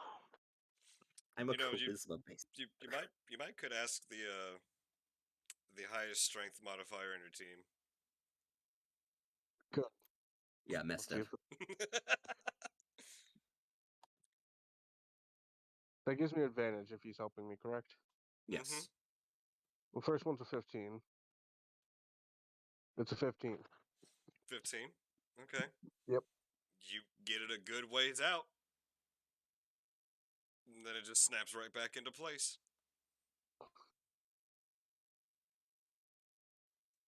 Tyrell was going to try to intimidate the orb by slamming Expecting this You just see me start structure, to forward. is there any part of this structure that appears to be a focus for holding this object in place? Make an Arcana check. Swear to God, if there's an on and off switch to this bullshit. 12. As far as you can tell, through all the goop and gunk, nothing's really sticking out to you. This is the reward.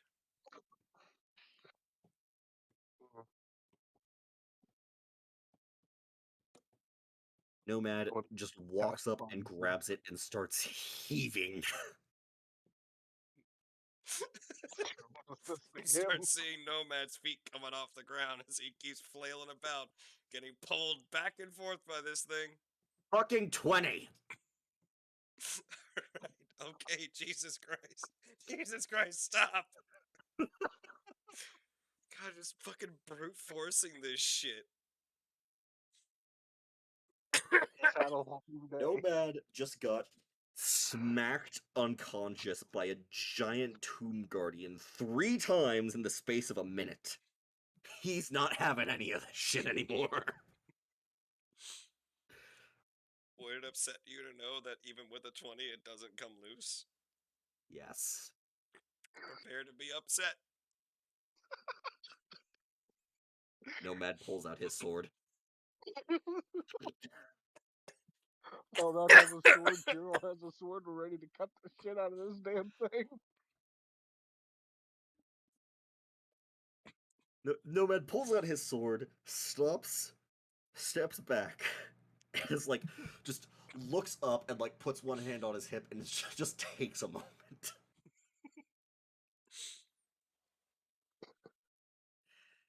Puts his sword away, and then just like looks down and is like, I'm okay. And is going to attempt to investigate this structure to see if there's any release or anything. And is going to say, Tyrell, Tyrell, help me investigate this. There has to be some way to free it. As you say this, Tyrell has a sword in his hand raised above his head, ready to whack the shit out of it. He just looks at you like, "Okay, you sure?" I know can solve you want, now. and I want it too. But let's just give this one more attempt. We are adults, Tyrell. We have to show some self-restraint. This notion of him being adult, Tyrell cocks his head like, "Wait a fucking minute." Nomad stops and says, I apologize. You are an adult, Tyrell.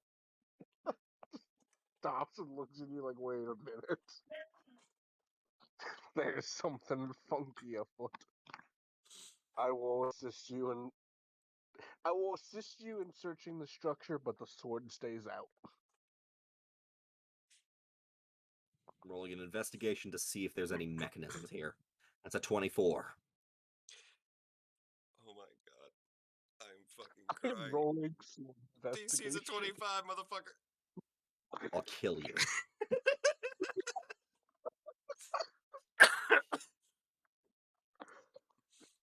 Oh my god. Ugh.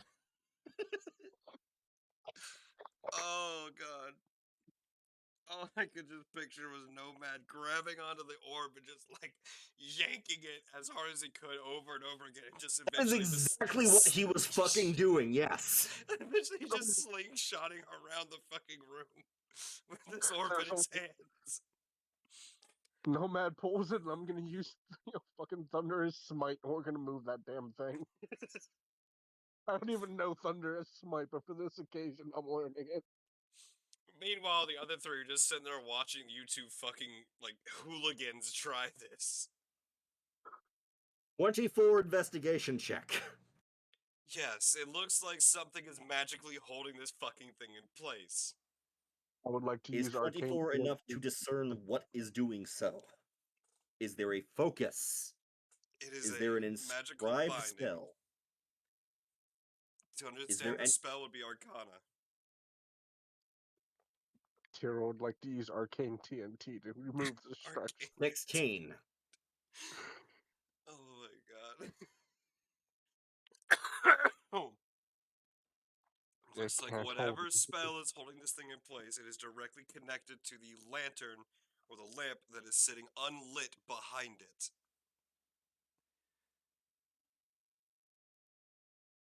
Oh my god, I'm seeing fucking spots. Nomad is going to turn to Tyrell and say, Tyrell, Yes. you're going to hate me for this. Do you have a tinderbox? No. Nomad's going to slowly turn to face the party and say, does anybody have a tinderbox? Tyrell's going to look at Nomad for a minute and just say, Thaumaturgy can make flame if that's what you're looking for. Yes. Please Specific. light the lantern. I can't do that spell, is what I was about to say.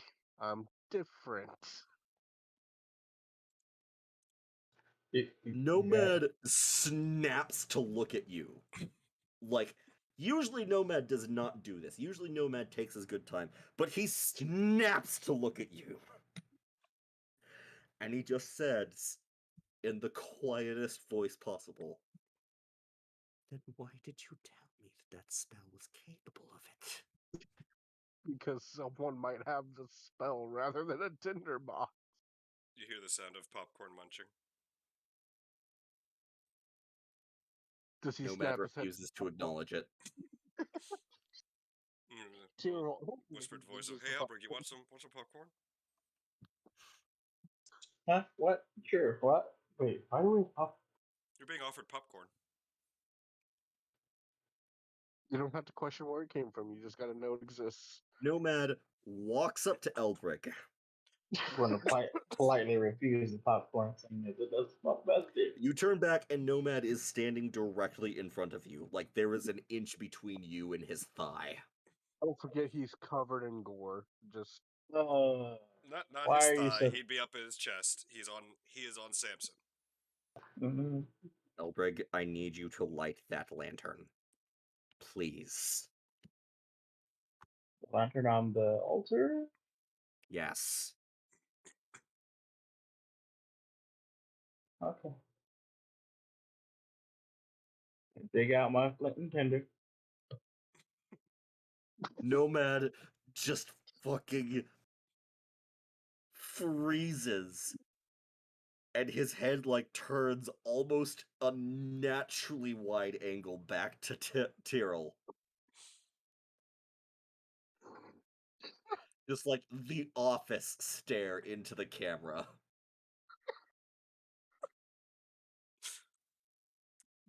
And as Elbrig walks up with the flint and tinder, oh, it's gonna be even better. Misty then casts Thaumaturgy. Tyrell returns the stare back to Nomad. Fuck. Not only does he return the stare, he does the double arms behind him, pointing to the lantern, like, see? Also, no, Thaumaturgy doesn't cause flames to produce. I was just fucking with you. Pretty sure it does though. You can You can cause them make. to flicker, dim, brighten, or change color. Yes. Oh, Cannot create them. You were thinking of create flame Druidcraft. no, Or I was Druidcraft. or actually of druidcraft. Yeah, that I could actually make them. Nope, that's on me. nope, that's Misunderstanding of the produce spell. flame. Okay. So Elbrig steps up and lights the lamp. Yep.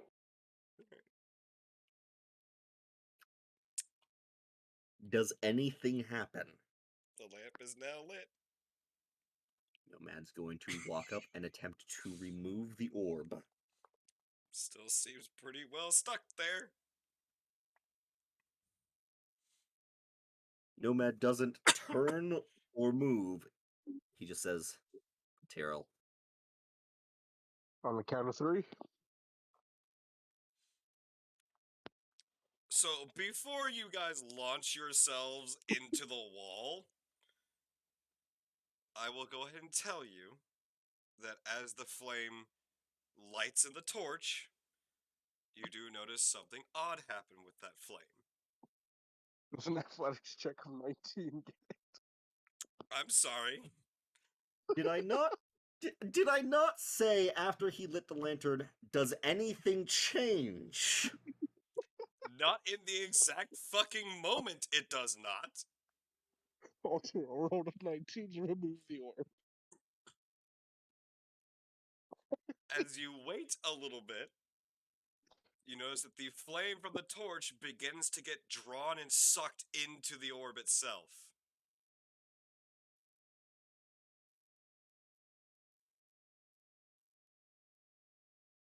I still rolled 19 to remove that damn thing. I'm going with it.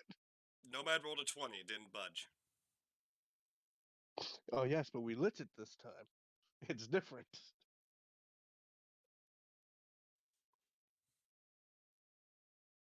Does anything happen after the fire enters the orb? The orb is slightly brighter now, as it seems to start glowing, and seems a slightly warm to the touch. Is it removable? Not with his 19, no. Nomad, Cheryl, just take a break. Like Nomad turns to Elbrig and says, and stops for a second and says, Yes, Elbrig, you're right. If we wait 1 hour, I will have my spells back and I can cast Shatter. I pinch the bridge of my nose. Not, but okay.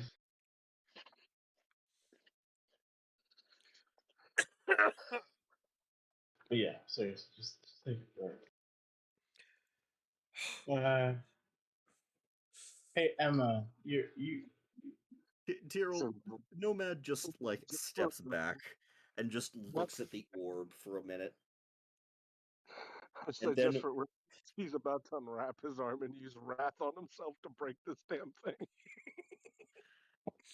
and Tyrell Nomad suddenly turns to look at you and says, I understand.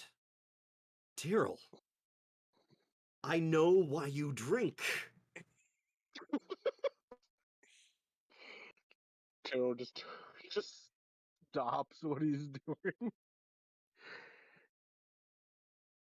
and just waits like a couple seconds after he's uttered this and slowly starts to turn to look at you. And Nomad is just staring right at you. And And you, goes, again, now we understand it? But all times not getting your ass kicked. Not all the other bullshit. It's because you can't remove an orb you think I drink. During the middle of this, you see Ella just kind of look up and, oh, it's noon. And then just goes back to what you guys are doing.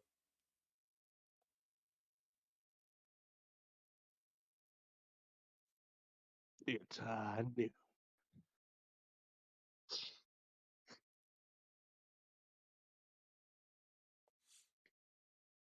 This orb Oh, deserves more justification. I'm going to the void realm. Yeah, we're just gonna do this thing for a little bit. Just kind of chill. This is a new emotion for Nomad. I can't retrieve Gut myself. wrenching anger. You can't retrieve yourself?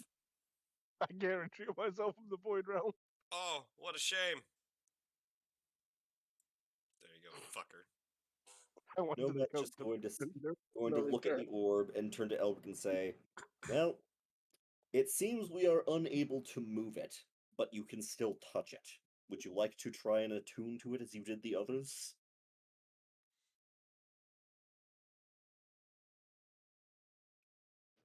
To be honest, not really.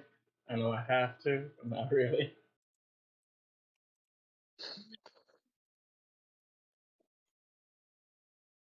Oh?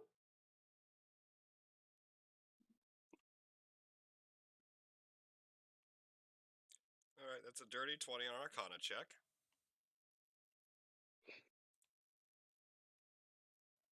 That is an 18 on Intelligence. 19 on History. 20 on religion. No. 21 on Investigation. I'm sorry, 23. 13 on Perception.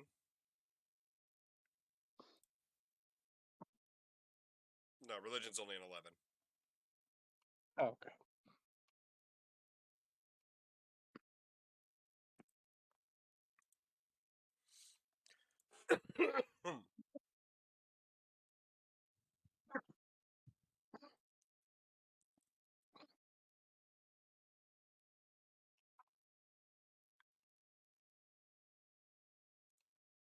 Oh no, please continue as you guys were. Yeah, my continuation was hello. Yeah. And she seems to be. She pulls the goggles down and is inspecting this whatever it is that she has no fucking clue about it and is expecting it to, in every possible angle. Reach out tentatively and press the finger to the fucking orb. Ready to die, pretty much. Nothing seems to happen. Okay, cool. So now that I've touched it and I haven't died, I will actually attempt to try and actively connect with the orb. See if anything happens. Yeah, and you just, as you're kind of looking and reaching, you just see Ella's hand just kind of like patting around towards your bag and grabs the flint and tinder. And still goggles on, just and just lights the torch again. And watches as the fire gets sucked into the orb once again. It's only happening because I'm touching it while she does that? It gets warmer and seems to glow slightly. And I have to feed it flames until it reaches max capacity? Looking at Ella. Not looking down at her for sure. And she goes on all fours and starts like looking at the floor, looking at the pillars, looking around. And yeah, she figures out how to do this.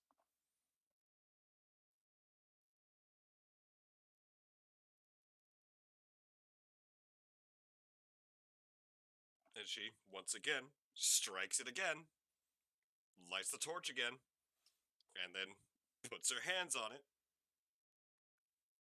and feels how warm it gets when it sucks in the flame. Strikes it again, lights the torch again, and just nods to Elbert. Yeah, keep feeding it fire. Give it light.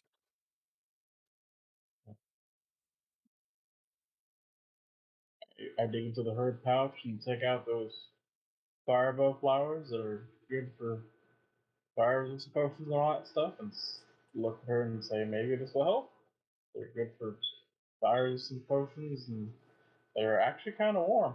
So maybe And she increase just the kind of, intensity. she looks at them and shakes her head. Light. Oh, you need light, not fire. And she pulls her sword out, and it's still glowing, holds it up to the orb, and the orb starts drinking the light. I lift the shutter off my hooded lantern so that it's full bloom, I guess. Hold it And up with her. it once again starts to pull the light away until the orb starts fully glowing and then just gently lowers.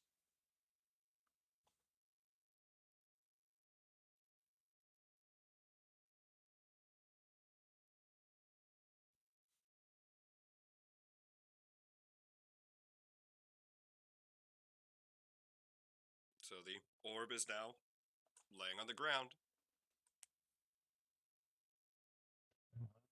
Actually, it's probably hot, right? Is it hot? It's warm. Oh, that's all right. Go ahead and pick it up. After spending the last several minutes calming down and also cleaning off his armor as best he can, Nomad turns to look at this and says, "Ah, you've done it. Thank you." And as Elbrig is holding it, you see the glow start to quickly fade away. And it grows cold again. Here, let's get the hell out of here. We got what we came for. Alright, so you all go to make your way out.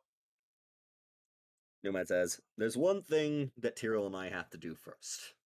Leave the fucking Elster alone. I swear to God, you guys sit there and just smash it for no good fucking reason. I'm leaving without you. Nomad walks up and just gives this thing a sturdy kick. Just one. It is not phased.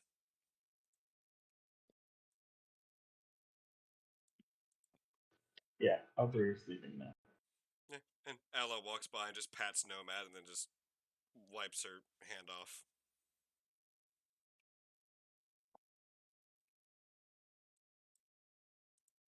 So I'm going to assume that you are all departing then? Yes. And I asked Ella about her daughter. Is this still bright as shit? Mm-hmm. Yes. Nomad would briefly turn to look at it and say, "Why is it so bright over there?" Are you And asking then would Ella? stop and then turn to Elbrig and the orb and say, "Wait. Elbrig, Mm-hmm. may I see the orb for a moment? Why? I'm not going to break it." Don't think you are. I think you're gonna go to the light over there that we were told to stay away from.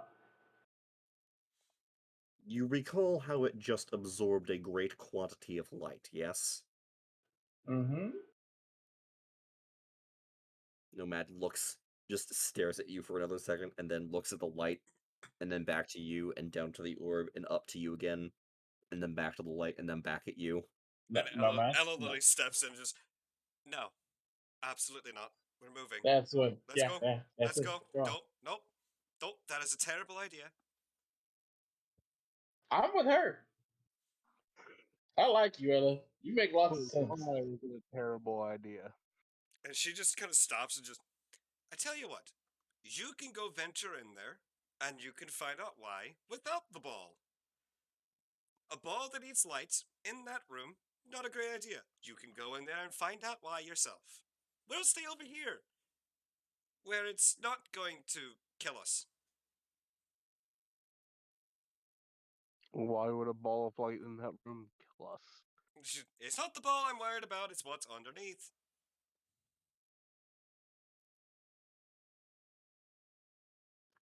So, like, Elbrig is legitimately For just. the sake of watching. curiosity, Nomad is going to stand on the edge of the light and cast Mage Hand. And send it just sort of hovering about 3 inches off the floor over to where this grating is. Okay, what do you intend to do? I'm just gonna send it hovering over there and see if anything happens. Oh, don't worry, something happens. What happens? Misted, Ella, and Elbrick all go this way. So, yeah, I am leaving. Now, if you would like to go in and observe it, you're more than welcome to. But as the hand is hovering there, nothing really seems to happen. What if you put it in the grate?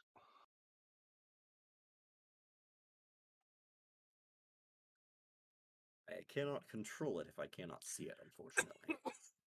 Or if you put it on top of the grate, then? It is literally like 3 inches off the ground. Yes. Motherfucker. Nomad Wait, shrugs I and have an turns to idea. leave. Okay. Nope. No, man. No, wait. Come back. Cheryl's terrible. Cheryl's that friend that's just dragging on it. Go ahead, touch it. We're not Jill supposed to looks at touch you it. and she says, "What if I give you an arrow for the mage hand to poke down in there?"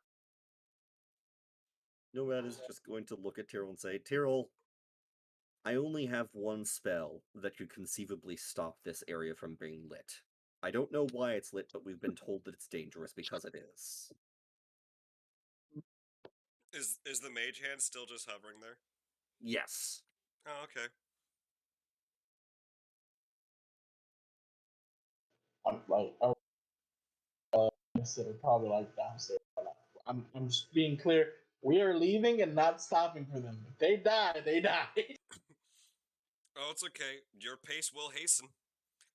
As from the other side of this corridor, from underneath those grates, you hear a very loud shrieking sound, followed by two pairs, so 4 hands altogether, of extremely long, bone-like claws come shredding up through the holes in this grate and trying to grab at the mage hand. You know, if we poke it with the arrow enough times, we might kill it. Yeah, we went Nomad from a nice. turns to Tyrrell after seeing this display and just holds his gaze for a second and without saying anything, dismisses the mage hand and turns to leave.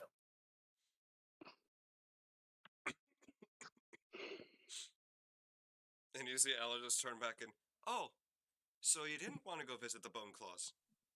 Good choice. And continues walking. I'm no longer walking. Ain't time for the no. Nope. Fuck this shit.